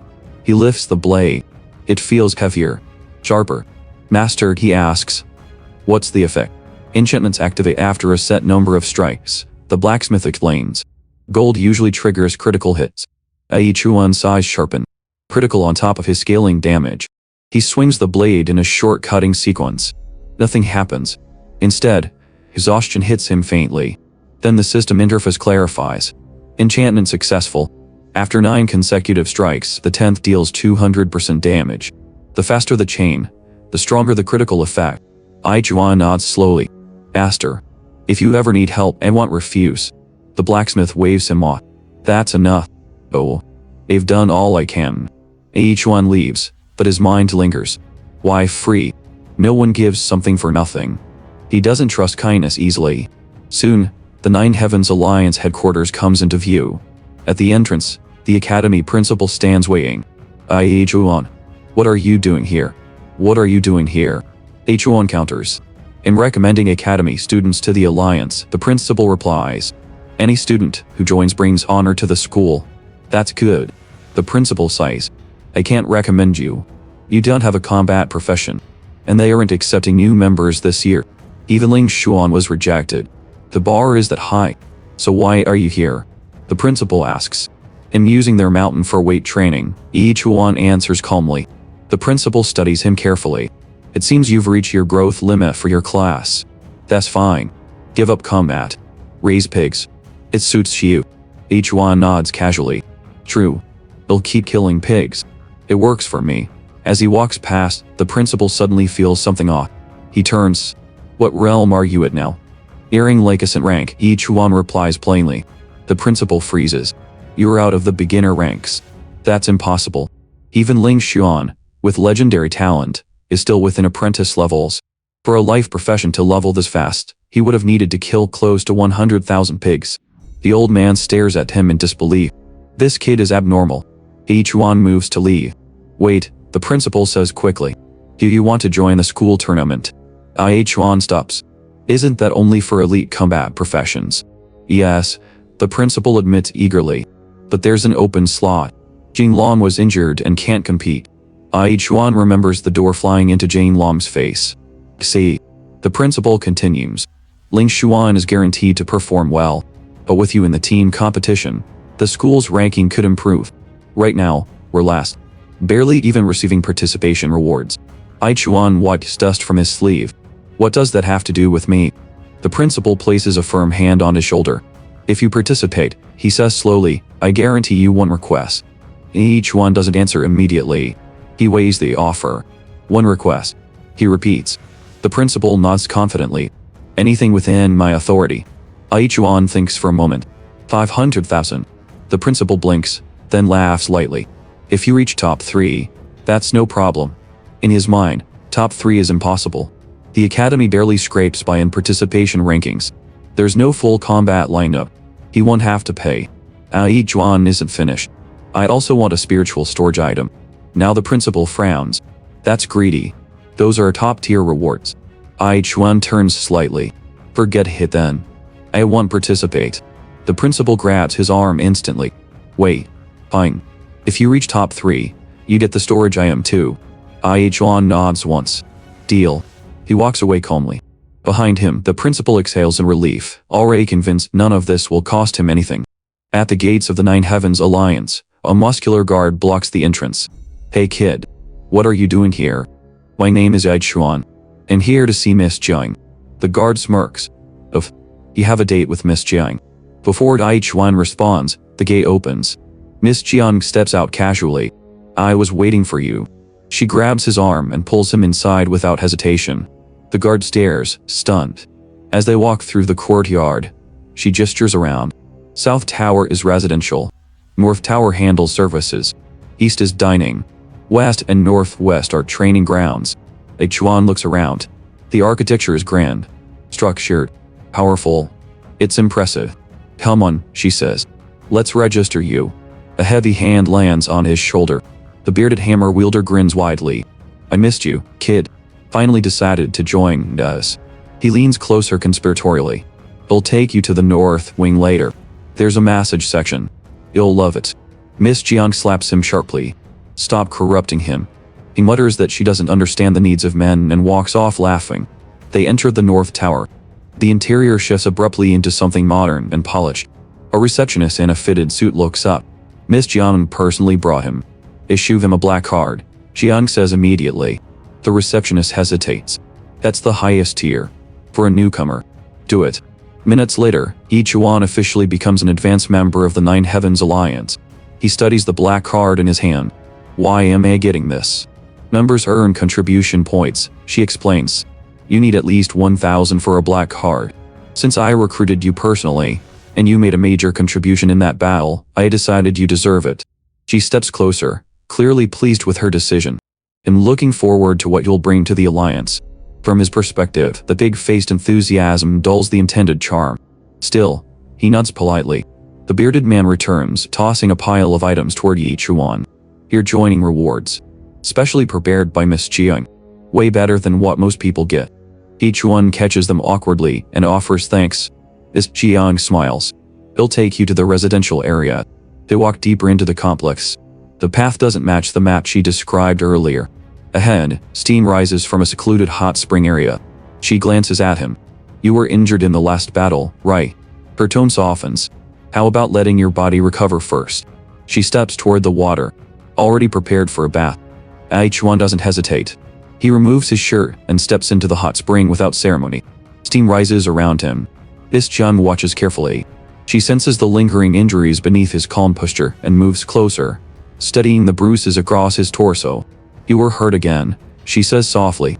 What happened last night? He sinks deeper into the water. An accident. Don't worry. She doesn't look convinced. If you hadn't shown up during that fight, she continues, we would have lost the Windfire Monkey High. Uncle Qian might have died. Her gratitude is genuine. From Chuan's perspective, the big-faced sincerity makes it harder to read, not easier. If she really wants to thank me, he thinks, staying far away would be helpful.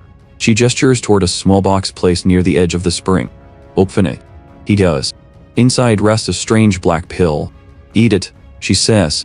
It will make you stronger, tougher, faster. He studies it briefly. She watches him, and for a fleeting second even she thinks the description sounds suspiciously like something else. He shrugs and tosses it into his mouth. It tastes fine. Then his body reacts. The entire spring seems to tint purple.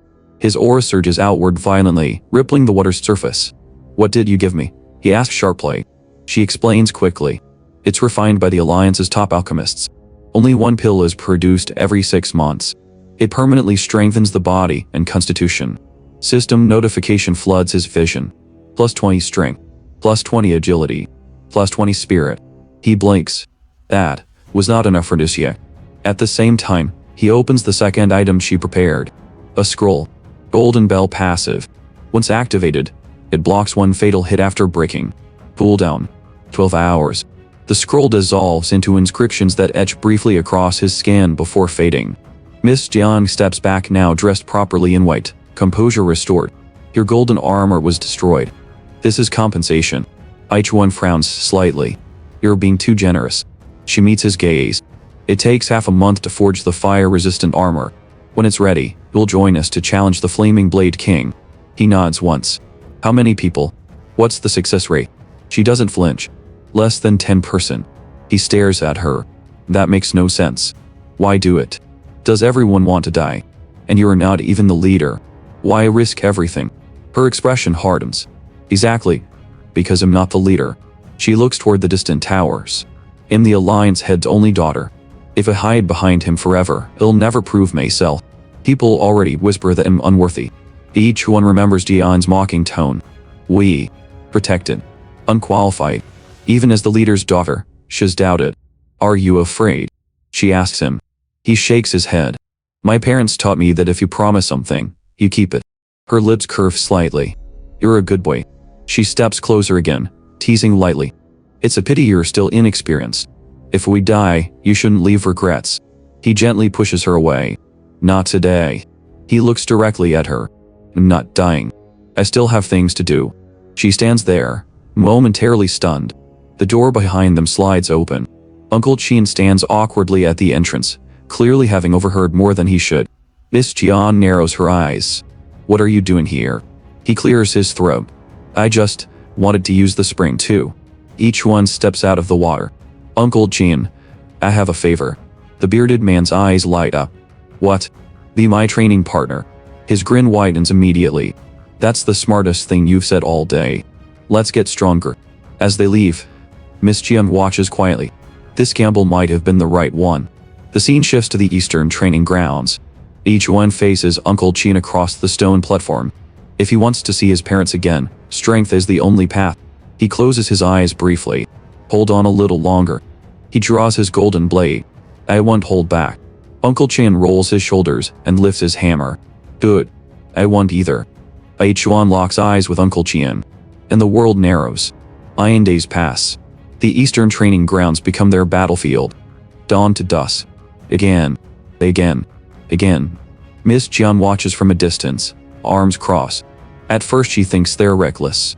Then she realizes something else. These two are possessed. And for the first time, she feels certain she can rely on both of them. Each one moves first. A sharp cutting sequence, clean and relentless. Chuan blocks with his hammer, but immediately feels the difference. He has to move faster. The golden blade's rhythm is accelerating. Each strike builds pressure. Fatal groans. His hammer bends slightly under repeated impact. He spots an opening and swings from the side, aiming to break Chuan's tempo. Chuan leaps. Blessed falling stars descends midair. Hammer and blade collide. The golden bell shatters under the shockwave, absorbing the worst of the impact before dissolving. But Chuan doesn't retreat. He presses forward. The 10th strike lands. Critical. The blade crashes down. Chuan braces with everything he has. The edge nearly splits his hammer in two. The shockwave ripples across the platform. This fight surpasses the one in the forest. Alliance members gather to watch. Whispers spread. That kid just joined. How is he fighting Uncle Chuan evenly? Chuan grits his teeth and blocks again. Behind him, the stone flooring is already ruined. His hammer is fully cracked. He suddenly bursts out laughing. Enough. I can't keep playing. I need a new weapon. Chuan lowers his blade. Sorry. My wallet's empty. I can't compensate you. Miss Chuan calls from the courtyard. Come eat. She walks past in casual training clothes, and several members pretend not to stare. Chuan mutters under his breath that his strongest spiritual weapon was destroyed by a newcomer. Something about this kid is very wrong. Chuan wipes sweat from his forehead. He now stands at 140 in every attribute. Dragon Slayer's critical now triggers on the 9th strike at 220%. Shadow Step has reached level 3. 50% speed boost. The growth curve is brutal. They sit down to eat. Chuan complains loudly. Miss Chuan, my weapon is destroyed. What am I supposed to fight with now? She waves him off. Stop whining. Go to the guild warehouse and take another. Eat first. Food fills the table. Chuan eats quietly but efficiently. Miss Chuan watches him with satisfaction. At this rate, they might actually have a chance against the Flaming Blade King.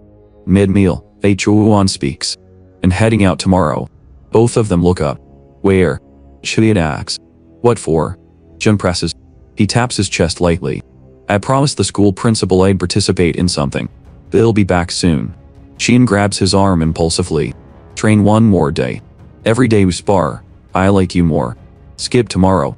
Miss Chuan smacks him on the head. He said his going. Stop making it weird.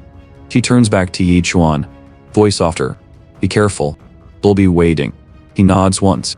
Then he leaves the Alliance grounds. Chuan watches him go. That kid's strength. If we take him there, what happens? Miss Chuan's gaze follows Chuan's retreating figure. If we survive the mission, she says quietly, then taking him there will be worth it. Scene shifts. Back at the academy. Students gather near the tournament registration area. Ling Xuan turns at the sound of footsteps. She's arrived. Her childhood familiarity once carried weight. Now, after everything, it feels distant. She glances sideways. Chuan stands there calmly. Why is he here? One of her friends sneers. Chuan, back again with your cheap tricks to get close to Sister Ling. Chuan steps forward. He punches the wall beside them. Stone cracks. Move. The girl jumps back, startled. Clown, she snaps, trying to recover her composure. Always trying to get attention. Chuan doesn't respond. He walks straight past her. He didn't come for Ling Xuan. He came to collect what is owed. The crack in the wall silences the courtyard. Stone fragments scatter across the floor. Everyone stares. Ling Xuan's friend rushes to her side. He's crazy. He's trying to scare Gius. Ling Xuan steps forward, chin raised. Chuan, how many times have I told you not to try standing out around me? It's useless. Chuan slams his fist into the ground again. The shock fractures the stone beneath his feet. Dust rises. He closes his eyes, completely uninterested. The principal invited me to join the tournament. He says calmly. This has nothing to do with you. Her composure falters for a second. The principal invited you. She repeats. Does he know you're a useless lifestyle profession? Has he lost his mind? She laughs sharply. A firefly trying to stand beside the bright moon. That's what this is. Before she can continue, the principal hurries over. Calm down, he says quickly. I personally invited Yi Chuan. You will fight together. Put aside personal rivalry. Think about the school's honor. Honor. She snaps. With him as an ally. The principal, completely tone deaf, adds, the more foolish things he does next to you, the better you'll look. Everyone will praise you. She pauses, calculates, then exhales. Fine. Since brother Jang Long is injured and can't compete, they'll tolerate it. Just don't get in my way. She turns and walks off. The principal leans closer to Yi Chuan. Don't forget our deal. Top 3. Chuan nods once. Fine. They move toward the arena for the preliminaries. Registration is simple. Draw a number. Fight the corresponding opponent. Win, and you remain in rotation. The final rankings are determined by total victories among the last 4 standing. Students from the same school won't face each other early. A nervous student sighs in relief. At least I won't fight Sister Ling Xuan. The principal adds that losers get 1 additional challenge opportunity, but 2 losses mean elimination. A plainly dressed girl smirks. Ling Xuan already secured victory. I'm more curious how that butcher embarrasses himself in front of everyone. The stadium lights ignite like artificial suns. Multiple academies from King Chang to Ling Yun have gathered. Teachers, elites, recruiters from higher institutions. In the stands, Ling Xuan steadies her breathing. She's already been noticed by Heavenly Treasure Academy. All she has to do is perform flawlessly. The announcer's voice echoes across the arena. First match of Arena 4. Yi Chuan, Big Slayer, versus Liu Kai, Shadow Thunder Spear Cultivator. The stadium erupts. Butcher. Is this a joke? An elderly teacher shakes her head. Are they not taking this seriously? Whispers spread among the faculty. This is the first time a lifestyle profession has entered the arena. King Chan must be desperate. One female instructor interjects. Professor Qin, perhaps you shouldn't judge so quickly. I recently recruited a very talented student from King Chang. Professor Qin laughs dismissively. Schools are full of mixed fish and dragons. Compared to true elite academies, they are nothing. The principal wipes cold sweat from his forehead. Please, just don't disgrace us. In the arena, Liu Kai twirls his spear lightly. Hey, thanks, he says casually. Didn't expect a free win. He'll treat you to barbecue after. Chuan smiles faintly. Thanks. He seemed like a nice guy. The judge raises his arm. Begin. The director of Shashuan Academy leans back in her seat, voice sharp enough to carry. Xing Chen really ran out of people. He sent a butcher. Her eyes narrow slightly, though his aura is strange. Old Shanwei laughs lazily beside her. Of course it's strange. Everyone else has a combat profession. He has a lifestyle one. Below them, the principal of Qing Chang grips the railing, sweat gathering at his temples. Please, just don't disgrace us. In the arena, Liu Kai spins his thunder spear, lightning crackling along the shaft. The crowd cheers at the display. Apprentice rank 8, he declares confidently. This won't take long. Let me entertain everyone first. Chuan nods sincerely. Your spear skills are really cool. The judge sighs and pats Liu Kai's shoulder. Stop performing. Start fighting. Liu Kai straightens. Sorry. This will end fast. He thrusts. The spear tip flashes toward Yi Chuan's face, carrying killing intent. Yi Chuan shifts half a step. The spear misses cleanly. He looks at Lu Kai calmly. Let's be honest. You aim to kill. Before Lu Kai can react, Yi Chuan's fist drives straight into his jaw. Boom. Half the jaw collapses inward. Teeth scatter across the arena floor. His body flips and crashes into the ground unconscious. Silence. The judge clears his throat. Yi Chuan wins. The stadium freezes. No one understands what they just saw. The principal blurts out awkwardly, "What did I tell you? He is just a pig butcher. Not strong in the long term. Definitely won't grow much." It somehow sounds like praise and insult at the same time. But right now, he adds quickly, he can crush or marry people. Other faculty members wipe sweat from their brows. He's not normal. Professor Ken replays the moment in his mind. The movement was smooth. The spear looked slow. That punch barely used 10% strength. Without a combat profession. Dangerous. The female professor who remembered Ling Xuan complaining about Yi Chuan snorts dismissively. Throughout history, many lifestyle professions tried to defy fate. All failed. He's just another fool who thinks he matters. Her disdain is open. And oddly, that only sharpens the atmosphere further. Second match. Shashuan Akadem's fire cloud mage steps into the arena, flames coiling around his hands like living serpents. He grins. "So what do you plan to do, butcher?" Yi Chuan stares at the fire with genuine curiosity. "How is your hand not burning?" "That's amazing." The mage's expression darkens. "Stop pretending to be stupid. Do you know how dangerous this is?" Up in the stands, Shamwei laughs. "Old Jiao, looks like the joke ends here. My student is apprentice rank 9. Top-tier magic class." Director Jiao replies calmly. Yi Chuan is already beyond apprentice rank. Tongwei scoffs. "Impossible." He looks back down. His student is already on the ground. Unconscious. He didn't even see the exchange. The arena is quiet again. Something is very wrong with this year. Elsewhere in another arena, Ling Xuan finishes her opponent effortlessly, blade shimmering like frost under the lights. At this pace, Xing Cheng might secure 2 spots in the top 3. Ling Xuan glances toward her arena 4. "Ichun, you're lovely. Facing weak opponents." Her tone sharpens. "And lucky I'm not allowed to end you here." In a neighboring arena, a small girl steps forward to face the next challenger. She looks almost too young. "Big sister," she says softly, "please go easy." Ling Xuan's voice turns cold. "Don't expect mercy just because you look small." From the stands, someone questions whether the girl is even old enough to compete. Xuan replies evenly. She meets the requirements. Don't underestimate whiner. The tiny girl simply stares ahead calmly. And the tournament continues. Under the blazing stadium lights, futures begin to shift. The arena grows quiet in a different way. On one side stands Chu Lingchuan, blade steady, frost already gathering along its edge. On the other stands a girl so small she looks misplaced, as if she wandered in from the wrong corridor and forgot to leave. In the VIP stands, confidence borders on boredom. A woman in green robes smiles thinly, calling the match embarrassing. "This won't take long," she says. It's practically bullying. Chu Lingchuan draws her sword. The temperature drops at once. Snow begins to fall. Delicate and beautiful, each flake carrying killing intent. Frost creeps across the arena floor as she steps forward, calm and composed.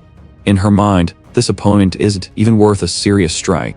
Compared to Yi Chuan, this child is even more insignificant. The little girl tilts her head as flakes land on her shoulders. "Why is it snowing?" she asks, genuinely puzzled. Then her expression changes. I turn. The transformation is instantaneous. Her body expands with a violent surge of power. Bones stretch. Muscles swell and harden like forged steel. In a breath, the harmless child becomes a towering giantess, veins pulsing beneath skin drawn tight over raw strength. Berserk blood warrior. Chu Lingquan's pupils contract. Disgusting, she spits. Afraid. The giantess answers with motion. Her fists crash down. The arena floor shatters beneath the impact, stone erupting outward in a shockwave. Debris rains across the battlefield as Chu Lingquan barely escapes the crater forming where she stood. This is no longer elegance versus skill. It is survival against overwhelming force. The giantess rips a slab of stone from the ground as if lifting paper and hurls it across the arena. Chu Lingquan weaves between the destruction, breath tightening. She needs control. No. Snow phantom. Illusory figures bloom around her, reflections moving in synchronized grace. Clones circle the giantess from every angle, blurring perception. Xu Lingquan slips behind her massive opponent and thrusts. The blade sinks into the giant's shoulder. She smiles. Energy floods from the wound to outward, thrust spreading rapidly across muscle and skin. Ice seals around the giantess and layered crystal. You're finished, Xu Lingquan declares coldly. In seconds, you won't even be able to breathe. For a heartbeat, the arena freezes with her. Then the giantess grins. Heat surges from within her body, violent and immediate. Her blood boils with ferocity. Steam bursts through the forming ice as her free hand reaches back and grabs the blade itself. Xu Lingquan's breath catches. The ice should have locked her joints. The injury should have slowed her. Instead, the frost melts like morning dew. The giantess tightens her grip on the sword and tears it free. The illusion shatters. One punch follows. It lands squarely. Xu Lingquan's body rockets across the arena, skidding through broken stone and shattered ice. In the stands, the woman in green loses composure entirely. Get up. She screams. Kill her. Don't lose to that monster. But on the arena floor, momentum has already shifted. The giantess closes the distance in heavy strides. Each step cracks the ground. Xu Lingquan tries to rise, pride already cracking under the weight of fear. A massive hand clamps around her body. The fight drains from her instantly.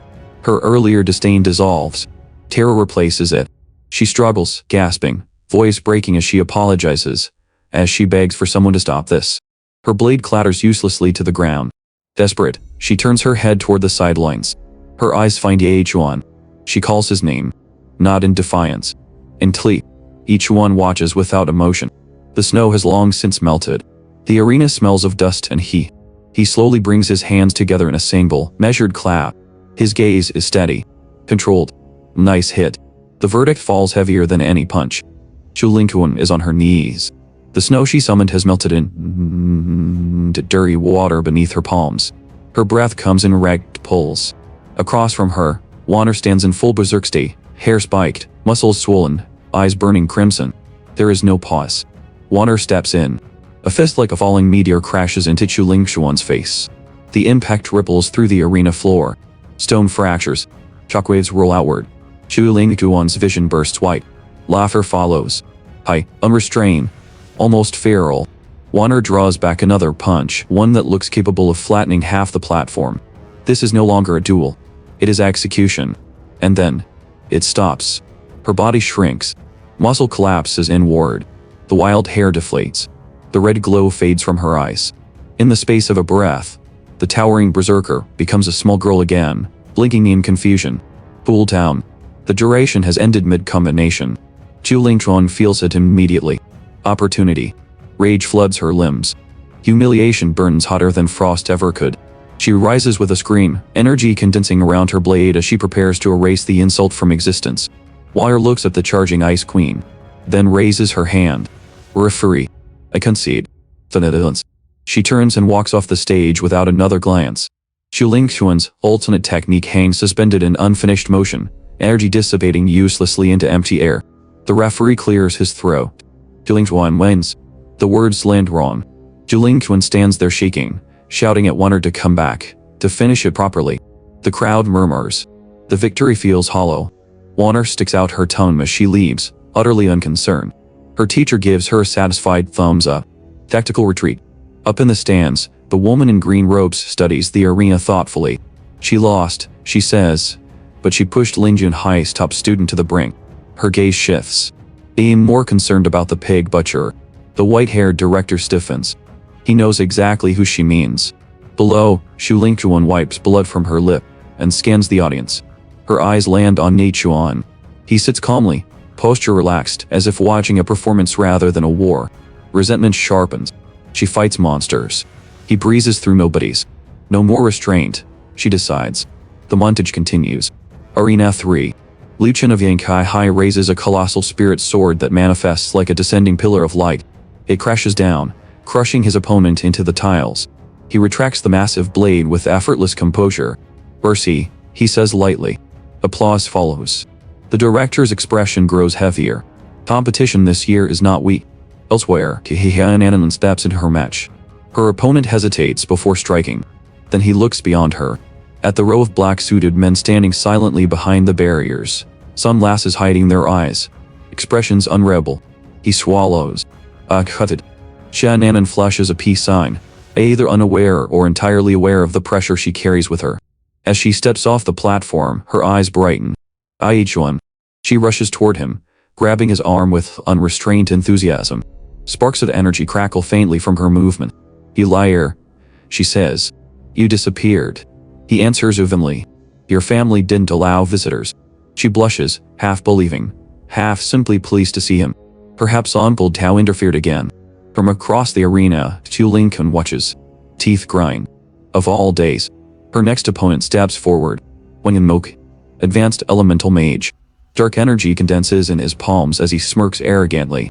"Call me big brother," he says. "And I might go easy." Two spheres of void energy swirl beside him, unstable and violent. Chu Lingkun doesn't respond. She draws her blade. The temperature plunges. In a single motion, she disappears. Reappears past him. One clean arc of steel. The void spheres disperse instantly. Blood traces through the air. Wan Moki stumbles, clothes torn, body folding as he collapses onto the arena floor, confusion frozen across his face. Chu Lingchuan sheathes her sword slowly. Her gaze doesn't linger on him. It shifts back to the stands. Chuan. Tishanan beside him. If fate allows it, she thinks coldly, she will meet them both in the finals. And this time, she will not leave anything unfinished. The preliminaries end without ceremony. What remains is clarity. 4 arenas. 4 names. Arena 1. Chu Lingkuan of Qingjin High. Brusted aura. Legendary snow soul. Pride sharpened to a blade. Arena 2. Jiananan of Qingjin High. Cheerful. Radiant. Impossible to read. Arena 3. Liu Chen of Yingkai High. Long-haired swordsman. Arrogance polished into confidence. Arena 4. Yi Chuan. The announcer stretches the moment, voice rising to match the crowd's anticipation. The herd has thinned. Only the sharpest remain. High above, Qingjin High's principal can barely contain himself. He did not expect Yi Chuan to survive this far. Yet with 2 students in the top 4, total points are secure. No matter the outcome, the school already stands at the summit. Below, the Xia family section is louder than the arena itself. Flags wave. Pom-poms swing. Nanan's name echoes in chaotic unison. On the floor, Yi Chuan looks at Nanan calmly. "When did you get this strong?" She winks. "I was always this strong." There's a secret behind the smile. He can feel it. Far away, Chu Lingkuan watches them speak. Her jaw tightens. Is he diligent, or just lucky because she once stood beside him? The lottery system spins. The screen flashes. Semifinal 1, Hanem vs. Chu Lingkuan. Semifinal 2, Yi Chuan vs. Liu Chen. The arena hums. Liu Chen approaches Yi Chuan with easy confidence. "It's an honor," he says, adjusting his sword. "Didn't expect to meet you here." Yi Chuan studies the blade. It's well balanced. That is all the invitation Liu Chen needs. He begins explaining in detail, mid-tier spiritual weapon, forged by a renowned disciple. Rare materials, impeccable lineage. Yi Chuan nods politely. Meanwhile, the tension between the girls is sharper. Nanan steps closer to Chu Lingchuan. "Stop bothering him," she says plainly. "Or he'll slap you again." Chu Lingchuan's eyes flash. "You have it backwards." No more words. The referee signals. Semifinal 1 begins. Chu Lingchuan draws her blade. The air chills instantly. Snow Phantom activates. Frost spreads across the arena like a living tide as she charges forward, remembering the humiliation of that slap. This time, there will be repayment. Nanan's response is immediate and absurd. She takes out a pill. Swallows. Speed up. 100%. Another. Speed up. 200%. A third. Defense boost. Li Chuan watches from the sidelines. She isn't a traditional fighter. She's built differently. The arena blurs. Nanan vanishes into motion, leaving after images behind her. Dust spirals. Wing trails carve across the tiles. Chu Lingchuan's blade slices on the air. In the stands, an elderly butler clutches his chest, eyes red. "Miss can't endure this. Too many enhancement pills." He wails dramatically. Nanan ignores him. Another pill. Her cultivation spikes violently. Second rank climbing pawn realm. Temporarily. Energy floods her body. Her eyes glow red. She darts across the arena with explosive bursts, tossing alchemical bombs mid-dash, forcing Chu Lingkuan to adjust constantly. But Chu Lingkuan does not panic. She watches. Measures. Compared to true monsters she has seen, this speed is not overwhelming. As Nanan commits to a frontal dash, Xiu Lingquan lowers her stance. No flashy technique. No grand declaration. She releases a wave of pure cold across the ground. It spreads instantly beneath Nanan's feet. Ice blooms upward in jagged spikes. Nanan's momentum stops. Her legs freeze solid in crystalline restraint. She looks down. Too late. Xiu Lingquan appears before her in a breath. Sword descending. Game over. The blade falls. And the semifinal tilts toward its conclusion. The enhancement pills are fading. Nanan feels it first in her fingers. The explosive speed that once blurred the arena now drains from her limbs like water slipping through cracked stone. Her arm trembles when she tries to raise it. Her breathing loses rhythm. The chemical surge that forced her into a higher realm is retreating. Xiu Lingquan sees everything. And she does not hesitate. Her sword flashes again and again. Cold light carving clean arcs through the air. Each step forward is deliberate. Each strike sharper than the last. No mercy for a weakened opponent. Nanan tries to defend. Too slow. The blade slips past her guard and slams into her shoulder. The force sends her skidding across the arena floor, scraping over shattered tiles before crashing to a stop. Snow settles lightly around her fallen body. Lingquan approaches. Sword raised. She made a promise. Every humiliation repaid tenfold. The referee moves forward cautiously, checking whether Nanan can continue. For a moment, it looks over, but Nanan forces herself up. Knees shaking. Blood at the corner of her mouth. Her eyes search the stands. They find Chuan. As long as he's watching, she refuses to fall. From the VIP section, the Xia family elder is already shouting, voice cracking with panic. Concede. That's enough. Don't ruin your foundation. She doesn't listen. Xiu Lingquan's patience thins. If the opponent insists on standing, then she will be made to kneel. The sword lifts high. No restraint this time. A clean overhead execution. Nanan can't move. Her legs are unstable. Her arm won't answer her command. From the stands, each one's voice tears across the arena. Move. At the same instant, a small stone whistles through the air, flying. It strikes the descending blade, shifting its angle by inches. The sword carves past Nanan's neck instead of through it. Gasps erupt. The Xia elder is already in motion. He lands inside the arena in a blur, scoping Nanan into his arms before Lingquan can recover her stance. Xiu Lingquan's eyes burn. You dare interfere in a duel. The killing intent radiating from the elder is ancient and heavy. But he does not escalate. He merely scolds the unconscious girl in his arms for being reckless and turns away. The referee clears his throat, regaining control. Lingquan wins. The words echo hollowly. Chuan is already at the railing. Nanan's eyes flutter open briefly. Pale. Blood streak. Did I do well? She asks weakly. He swallows his anger and forces his voice steady. You were amazing. Her fingers clutch his shirt with the last of her strength. Take first place for me. He nods once. He will. Her grip loosens. Unconscious. As the elder carries her away, he passes Chuan and speaks quietly. Focus on your match. Chuan's expression changes. Concern drains. What remains is stillness. Pull. The board lights up. Semifinal 2. Liu Chen, Epic Tier Frostmoon Sword Saint. Chuan, Bigvacher. Liu Chen walks into the arena relaxed. Almost amused. He waves casually as if greeting an old friend. You can concede, he suggests lightly. No need to make this ugly.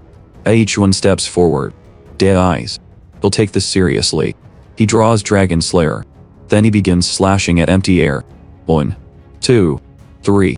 Liu Chen frowns. What are you doing? No answer. 4, 5, 6. The rhythm tightens. 7, 8. The golden sheen along the blade deepens. System notification flashes in blue. Next strike. Massive damage blessing. The referee signals the start.